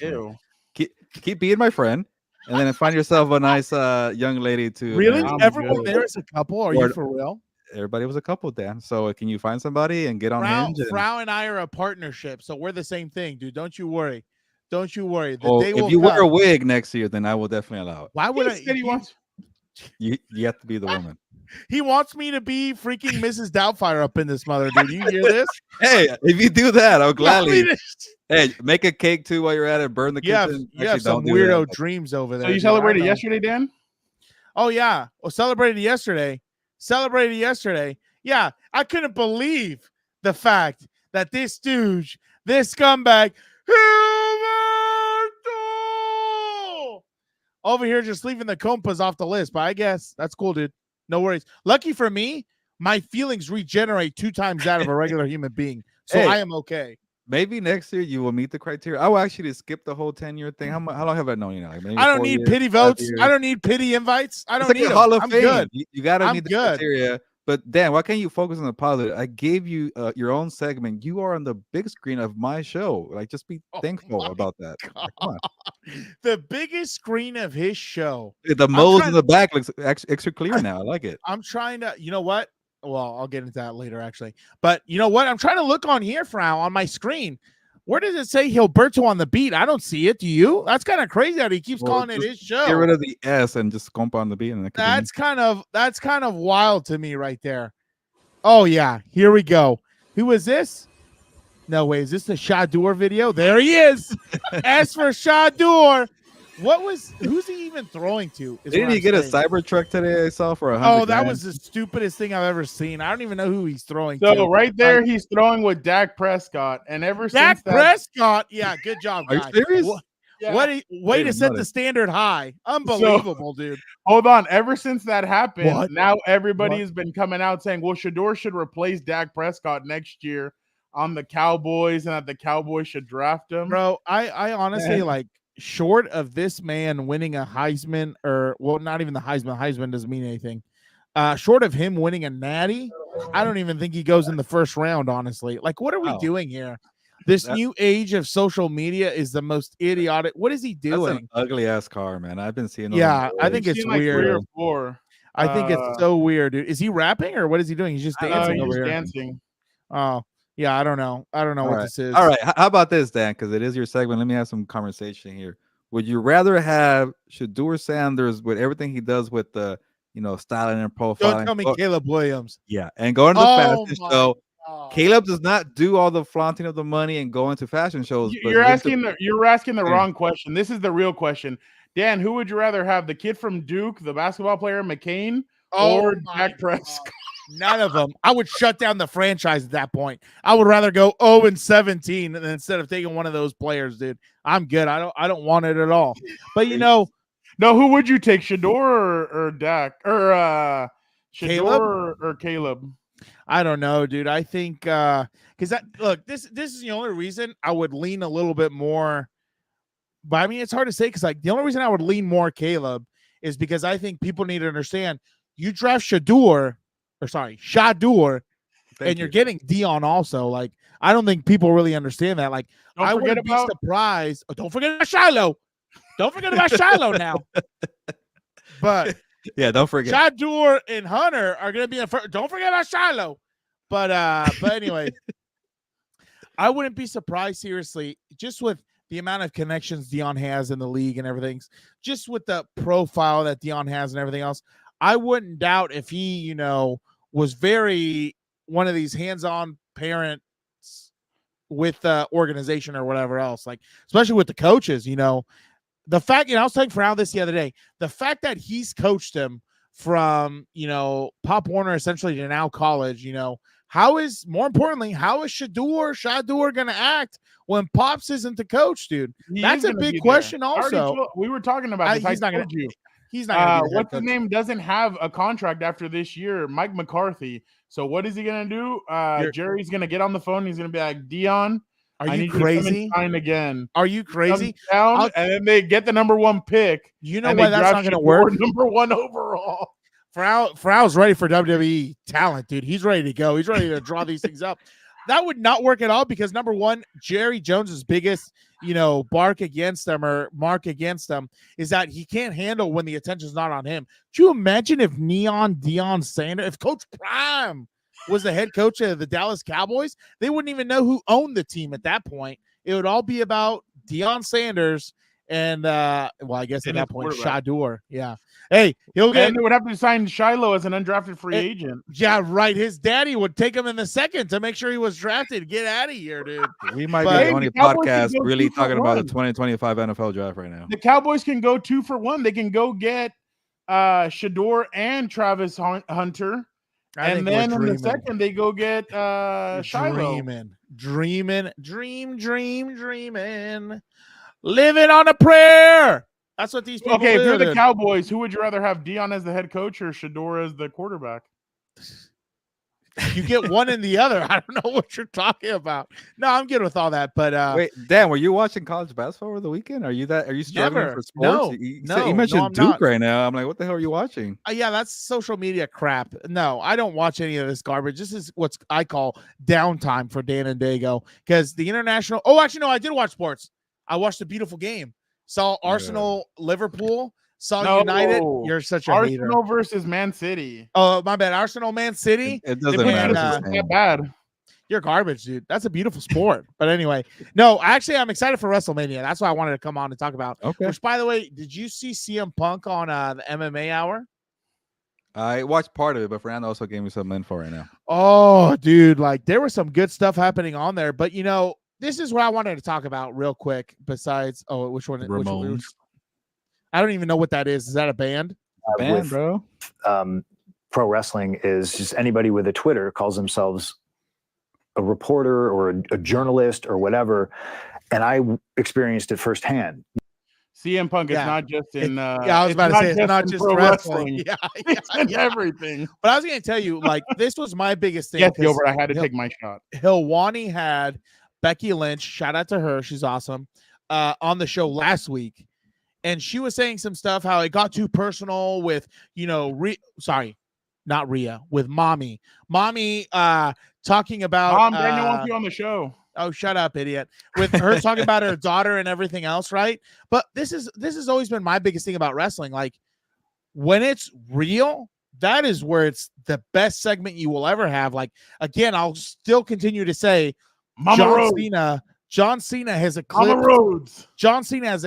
The Rock more in his absence than when he was there full time. Like, it's insane really to see the stark contrast, because John Cena was very good at making things real without, I guess, stepping over the line, depending on who you ask, because everybody forgets, the wristband thing, or the notes on the promo on his wrist, one of the best killer lines that I've ever seen since I've been watching wrestling. Him telling I gotta Roman say, Dan, Reigns, I gotta cut you off because okay. you're kind of okay. a little, Here you're a we little go. frauded. Here we You're a little go. fraudish right you now. saw this right there? I'm gonna call you out. I know it's your 10 minutes here, and it's probably way past that. Who the hell knows? Who cares? No, we only talked a little bit about Shador.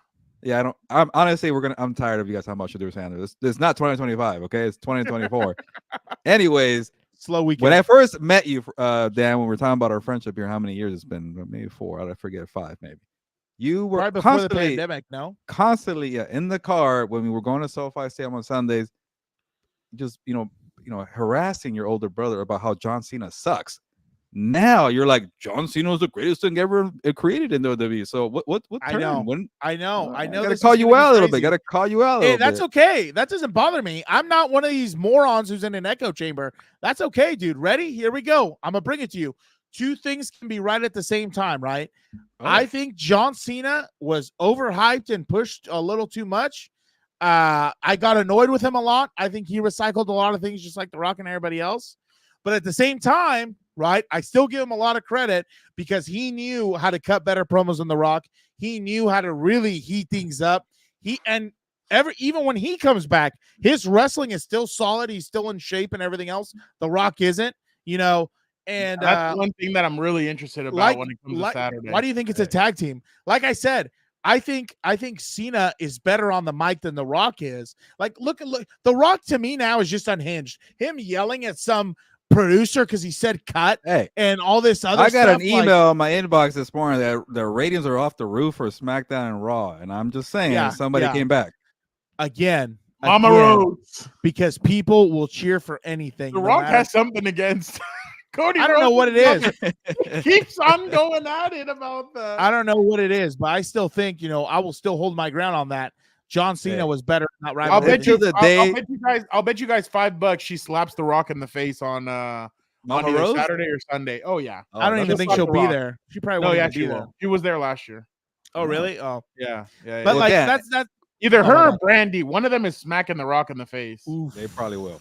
Damn, but whenever John Cena and then The Rock's daughter can come out and Brandy and her get into it. No one cares about The Rock's daughter. No one cares.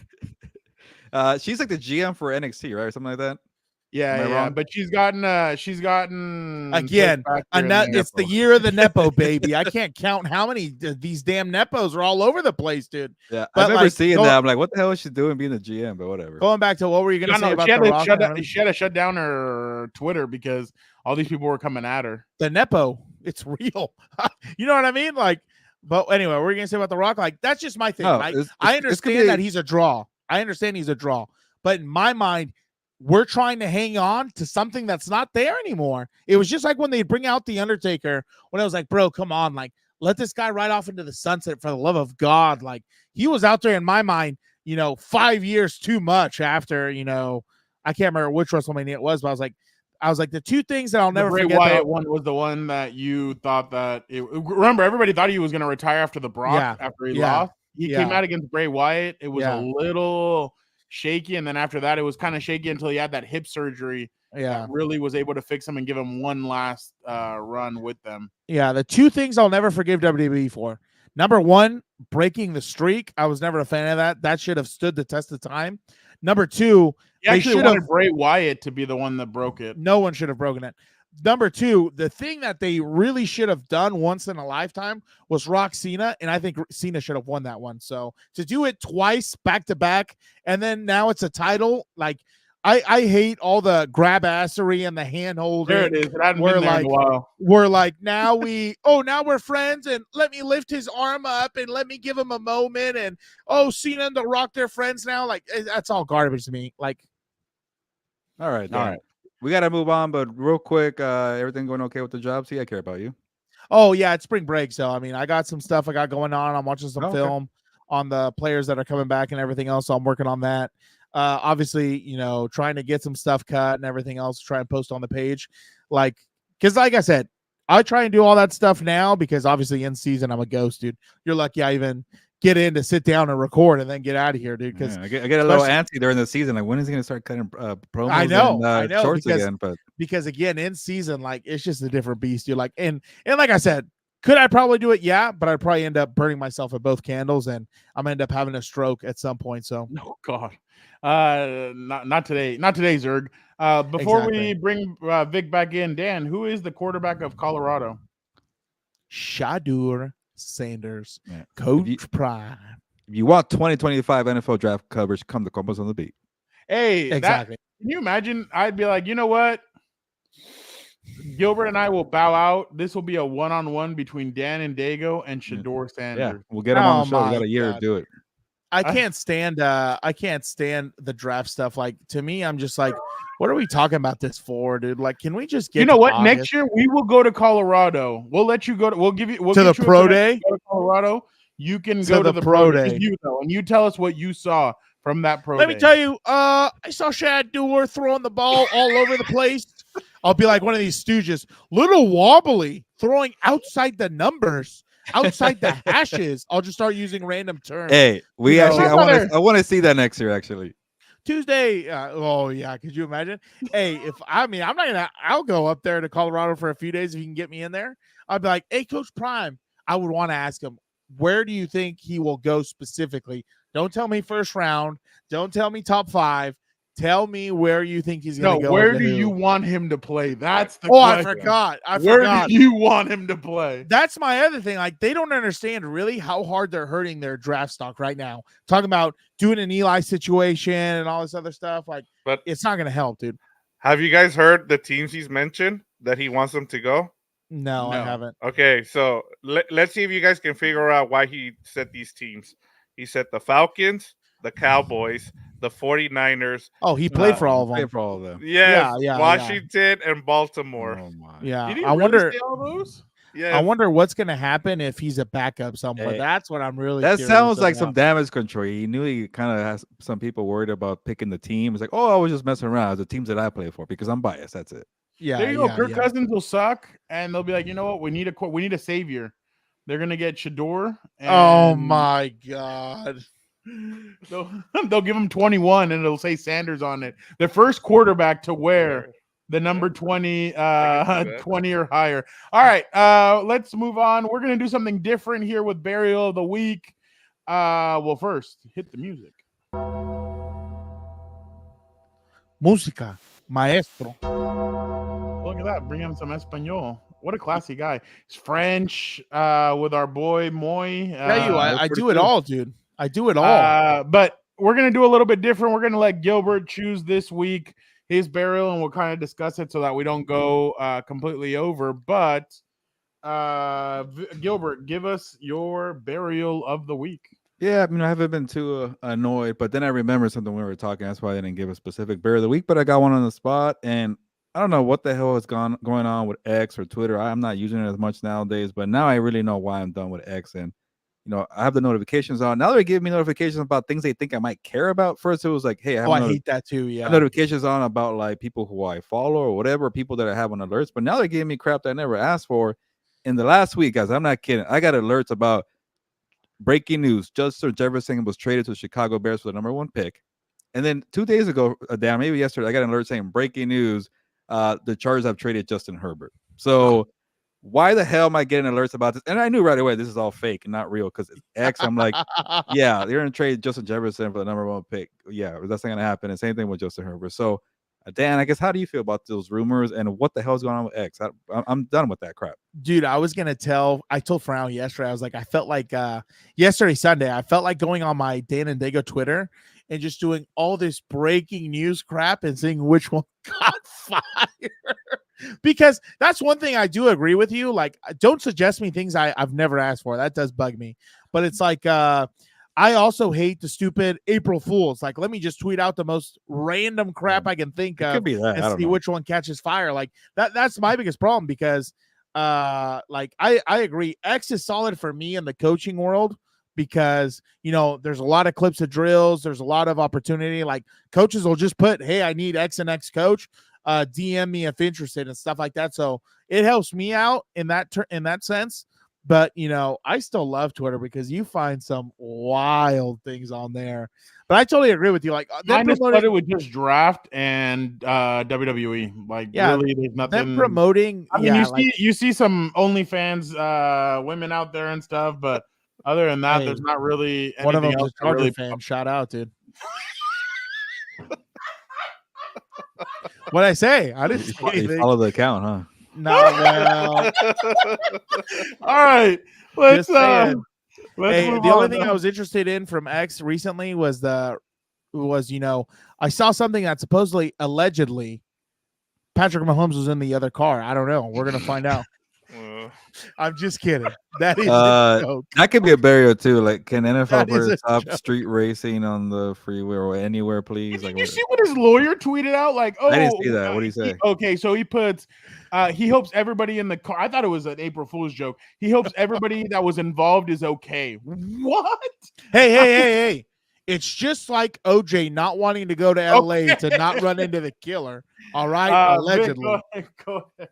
No, I mean, yeah, I mean, and they even did I saw somebody on another group chat send a cover of Need for Speed, and it was all the the NFL players. Yeah.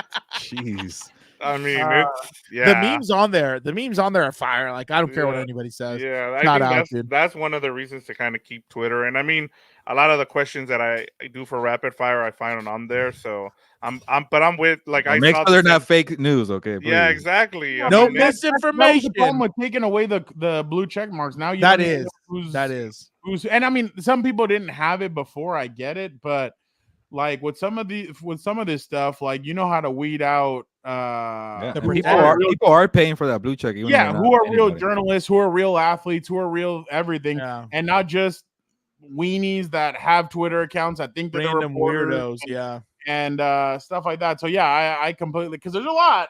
Let me tell you, that's been my one bone when it comes to working in this industry, is that there's a lot of people out there who think that they do what we do, but Frown, I have a voice and a platform. I can scream it from the top, from my dungeon with my phone. I have a question for you guys. Are you guys one of those that like get upset, or when you see whether you're a fan of a team, but you'll see this, like, let's say Ian Rappaport or Adam Shelter, they start tweeting about other things, and they're like, hey, I only follow you because I want should a reporter only stick to the sport they cover and not talk about it and have their other account, or should they be able to talk about other things? I don't know, but I don't think it matters for that. I was gonna say Rap Sheet's always doing the Go Mets Go, or Schefter's doing the Michigan stuff. Like, I really don't care. They're people, but I know a lot of football fans that does bug them. The one thing I do like to see is, like, whenever they tweet out like breaking news of players who like nobody really knows about, I like to go into the comments and people say, "Who? What are you talking about? We don't want to hear this." Like, that's always it's the Snoop Dogg. Who? Yeah. I understand. Like, I hate when they get into any. Yeah, I kind of do. I can't stand it sometimes, just because I'm like, I mean, it is their own personal Twitter account and everything, but at the same time, I mean, you're tweeting about stuff that you probably have like no clue of what you're doing, and then sometimes like Ian and Adam try and be funny, and they come off as dorks. So there's other people that do it, but I don't tweet out about anything that I don't know or I'm not at. Like, I won't sit there and be like, oh my God, Caitlin Clark is going off. No, because I'm not there. Like, why am I going to? By the way, Dan, Iowa. Oh, never mind. I'll just be like, I'm not there. So that's one thing I do not like doing. I don't like tweeting out if I'm not at the location. Like, yeah, like sometimes I will do like the combat sports stuff, but other than that, like I really try and limit like, oh my God, Aaron Rodgers went off today against the Baltimore Ravens. It's like, well, I wasn't there. Like, why am I going to comment on that? So that, I guess that's just me though. I don't like doing that kind of stuff, but I see a lot of journalists like do that kind of stuff where they're tweeting out about other stuff where they're not at or anything like that. But again, that's just me. I don't like doing that. I barely use social media anyway, so I'm not really big on all that. But I just think that sometimes you can piss off your regular Joes because you're tweeting out about stuff. Like I know some Charger fans get mad that I tweet out sometimes. Like last year when Gilbert and I were at WrestleMania, I tweeted out a couple of times like, oh wow, what a good match by so-and-so or this or that. And I some of them get pissed off because of it, because I lost like a couple of followers. But I mean, it is what it is. It's your own private account. Like again, I said, for me, I don't like doing it unless I'm there, but I understand I understand why some people like it, why some people don't. Gilbert, go ahead. No, and I was gonna say it, and it makes sense because if you're there, you're talking about it. Like I don't see you talking about like what happened on Raw or what happened on SmackDown, or even talking about soccer. Like even I'll do it on here. Yeah.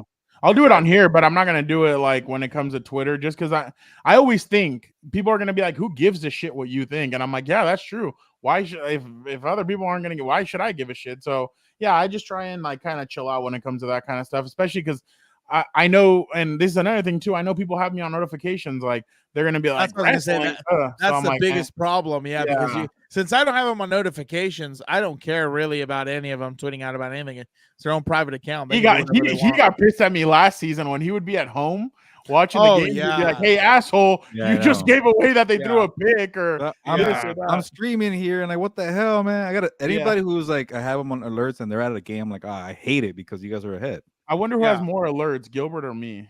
I think Gilbert has more alerts than I do. No, in terms of like Twitter or yeah. Twitter. For all apps, I have a good amount, but Twitter not really. No. I'm talking about notifications when it comes to journalists or like people that you have alerts for on Twitter. I have all the NFL insiders, and then I have like Chargers people and Rams, and that's about it. Okay, yeah. See, you have more than I do. I probably have 3 or 4 national, and then 2 or 3 beat reporters, and other than that, like I have it limited. Well, it's like I don't even like how the way Twitter is nowadays, where like they try to offer you stuff that you don't care about. So the alerts help me have it organized. So anytime I got to catch up on what I missed on the day, I go through all the people that have on alerts. I'm like, okay, cool, I'm done for the day. That's the only good thing about X, I feel like.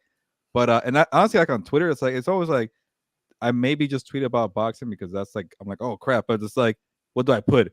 What a great fight. Who gives a crap about that? That's not real analysis. So if I'm giving you real analysis, then I start writing like a paragraph or two. Why the hell am I going to give away a free story on Twitter? Come to Compas and be on YouTube. I'll let you know, or maybe write a story about it. See? Gilbert, real quick, all good things. Hey guys, just wondering what you think about the Rams maybe looking to draft Chop Robinson. I'm a bit skeptical because he's been great against weaker teams, but struggles against real dude. The Marshawn Lynch and real quick, all good things. You actually might have given me an idea, and I'll let Victor know about this because it is draft season, and maybe we can go through the edge rushers this week and check out on Wednesday House of Horns. We're going to talk about the Rams draft. So honestly, like this is time of year where people like you shouldn't just follow what people are saying as the draft experts or the mock draft. So Chop Robinson doesn't come up. It's like Dallas Turner and Leatu Latu from UCLA and Jared Verse from Florida State. So it's kind of like who do you believe, these draft experts or the teams who are actually doing the actual scouting? And I don't really see Chop Robinson come up on these mock drafts. That shouldn't be the end all be all. It could be a second round pick, third round pick, whatever. But I did do some research when I saw the question come up. All good things, Marshawn Lynch.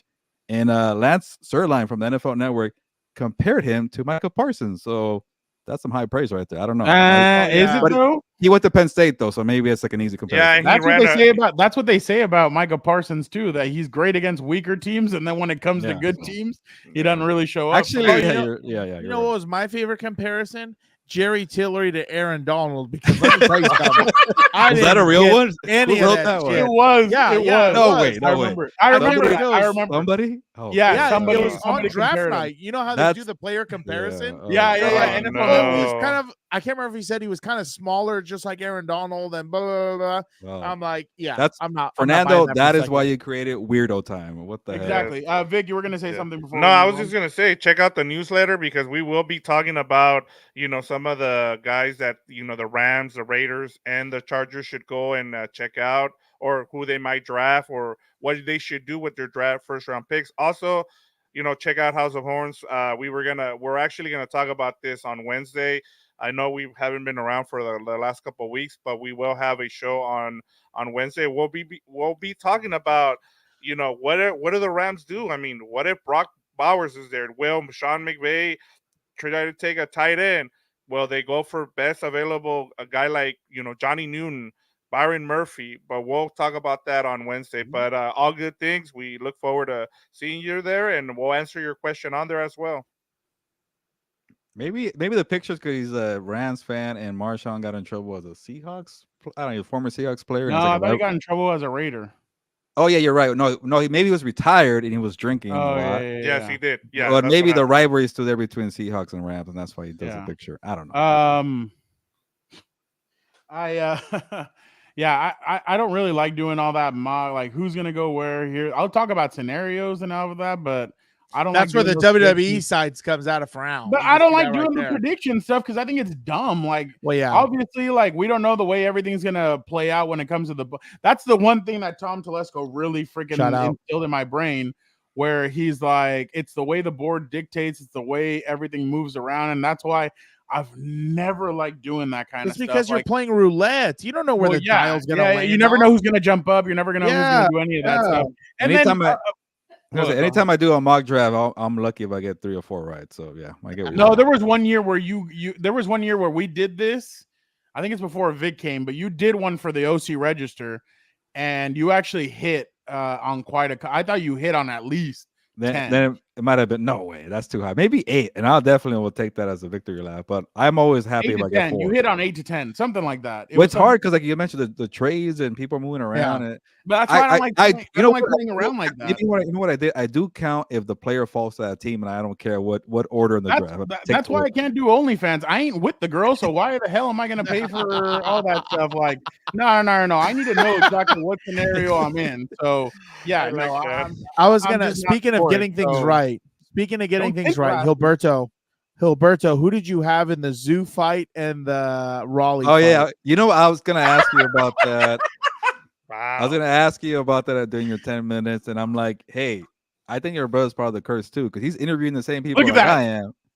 You But see how he you're right. tries to. You see how You're he tries right. to shit I off did the pick plane? I did pick Tim Zoo and Rolly Romero. The Rolly Romero one, I'm kind of mad at myself, but Pitbull looked like a pug, and he went up in weight class. I was a little worried about him, and he was actually a favorite by quite an amount too. So I'll take the L on that one. And yeah, Here's another two one. people we interviewed. Get it lost. cooking. Yeah. All right. But Well, hold we'll on, talk real about quick. WrestleMania this week, so you'll be able to, Dan, Okay. you'll be able to see what Gilbert's predictions are. Because I did that to him last year too. He didn't know half of the can't matches, wait. but I'm like, Gilbert, this, that, I and he's like, can't what? wait. And he answered. So I do well. I with wanted to ask. WrestleMania. I wanted to Oh, ask yeah. you one thing real quick though. Should they? I saw this during the fight that I was trying to pick up. Should they have stopped the zoo fight because of how much blood he lost? But then, well, at that point, like, are you going to? that's the one criticism I had about the fight. The announcers, the sideline reporter, I couldn't stand. They should stop this. I'm like, get that. If they didn't stop, I don't know. I wanted to do a story Ivan about Drago like from killing even Apollo Creed. Stitch. I'm I not think gonna Stitch stop said. this. Yeah, I think Stitch even put somewhere that he's like they should have stopped the fight. He's losing a lot of blood. You could tell they couldn't control the cut. wound the whole time. And it's Shawn like think Michaels about it, fought like in the elimination chamber, losing a lot of blood. He continued. okay, that's a different. Same with your hero John Cena. Exactly. oh yeah, He that's the even Dan I like right Edge there. cashed in the Money in the Bank on him. You're later such a after wimp, that. Frau. You need better heroes. All your heroes suck. You But have a good one? oh, I have the best one. What are you talking about? But I was gonna tell you that was my only thing because Gilbert, you're his you hero. know You're his it's Enrique Iglesias. oh my god, no. I was gonna say my only thing was that like he's losing a lot of blood, and obviously that's gonna affect performance, whether you want to admit it or not. And on top of that, Yeah.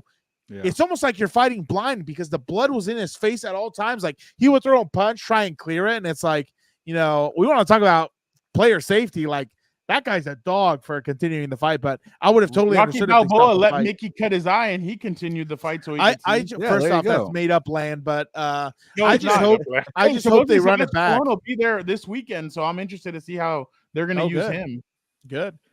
I don't know, Dan. Like I know it was an elbow and that's not a real punch, but like let them fight, and it was a good fight overall. It's always like a still taste when they fight because they stopped the fight because of the cut there. Hey, and then also Fundura's doing the right thing. He's gonna give him a rematch. He already said it. So good. Do it again. Nothing wrong with having a rival in boxing. Sometimes you lose and you get a rematch. Why not? Yeah. The only thing I hated was after the way they took a picture together, all smiling with the two belts or whatever and everything. Yeah.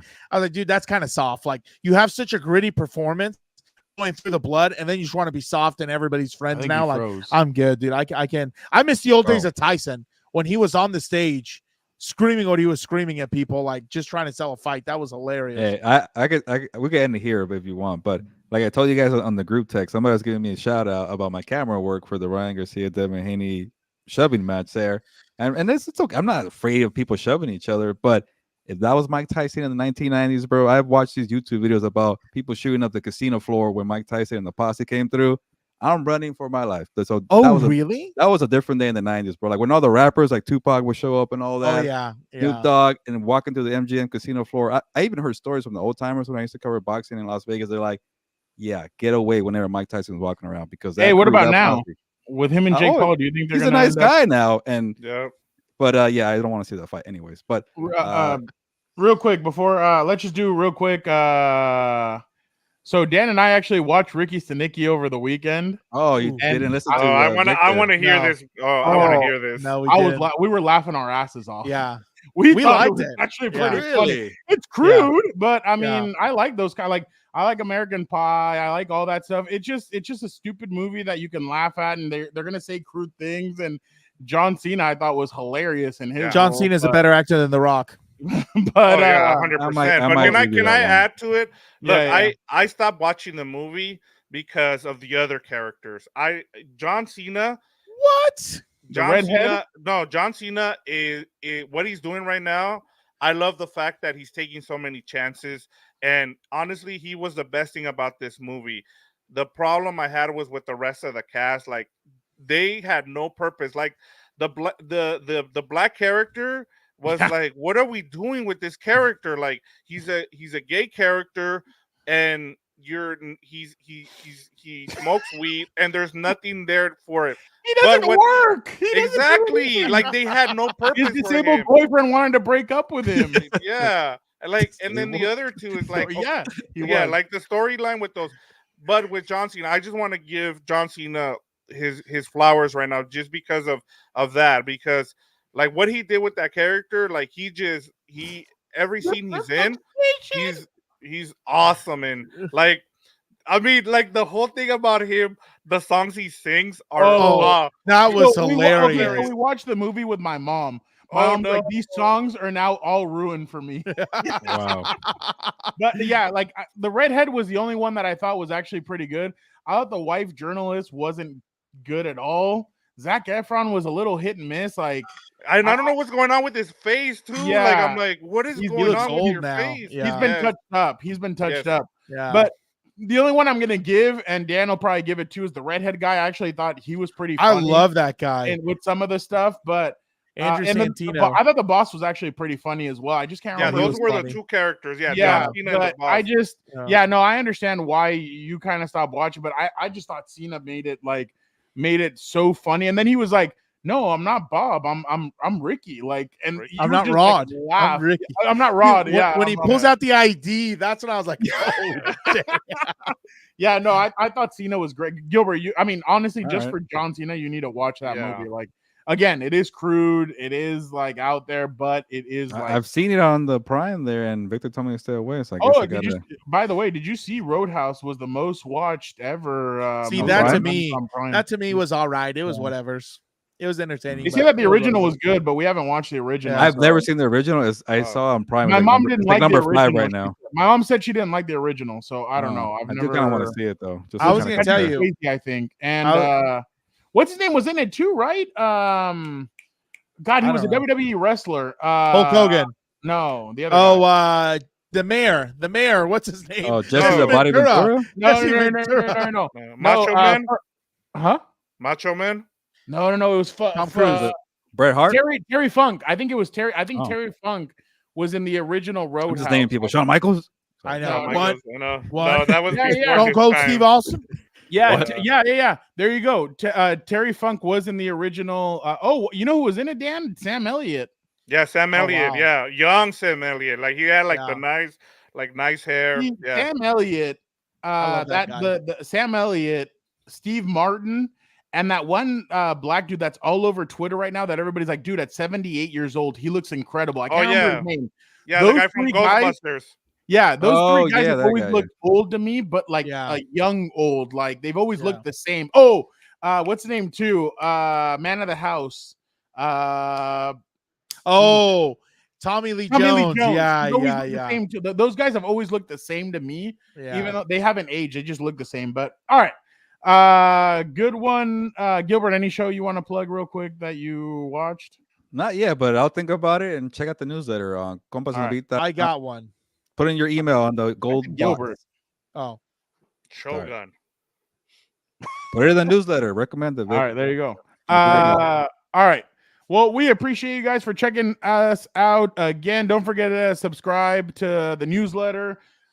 These next bear with us for the next couple of weeks because it is going to be a long couple of weeks. Gilbert and I are going to Philly this weekend.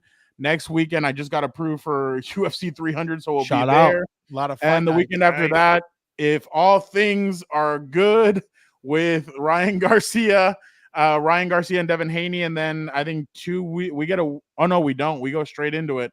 Right after that, it's the NFL draft. So it's going to be that a is Canelo Alvarez Cinco de Mayo. And then Canelo Alvarez Cinco. Do you know yet where you're going to be at? Have you thought about it yet or no? I don't know. On draft night. Oh, draft night. I don't know. It's too complicated to say. Come down. Hopefully working. Come down. But then there's a break after that, right? Nothing else really happens in the NFL. Yeah, after the Cinco de Mayo is pretty. It's dry. just mini camp and all yeah, that. but that doesn't mean anything. No, it's nothing. No, the next thing is going to be in late June when they're deciding if Conor McGregor and Chandler are going to go at it. But like Gilbert said, the way he looked in that SI interview, it just wasn't. It wasn't good. But obviously, like I said, bear with us. We'll try and get good guests on. We're going to get great content. So make sure you guys tune in for all of that. Maybe we'll have Gilbert do some cheesesteak reviews out in Philly. Yeah, why not? Yeah, exactly. We'll see what he thinks of that over there. Make sure you guys follow us on all the streaming platforms. Make sure you like, comment, subscribe. Make sure you hit the notification button so as soon as we get stuff out there, you guys can be the first to check it out. Again, thank you guys so much. Awesome episode. We try to pack in 2 episodes into one. So yeah, each of them an hour, and we're under time. So there you go. You want to think about it that way, yeah. Yeah, exactly. But again, thank you guys so much. Make sure you guys check out. I don't know if Dan and I will do a What's Up Bolts tomorrow before Dan goes off on vacation, but we will try and do something. But House of Horns will be on Wednesday. And then obviously this weekend, make sure you guys are on the lookout for all the stuff that we will have from WrestleMania. So WrestleMania will be awesome. Gilbert, I don't know yet if Wednesday, BJ Cruz jumps on at 1:00. So make sure you guys tune in. If you guys have any wrestling questions, BJ is great. He will jump on with us. It'll be amazing. Come on. God, I'm the worst. Nobody thought of that, but yeah, I know. But he'll be on. He's awesome. He's at Monday Night Raw tonight. He will be on at SmackDown on Friday, and then he will be at WrestleMania over the weekend. We'll see him out in Philly. So make sure you guys tune in. We appreciate you guys so much. Thank you guys so much. Gilbert, sabes que? Vámonos.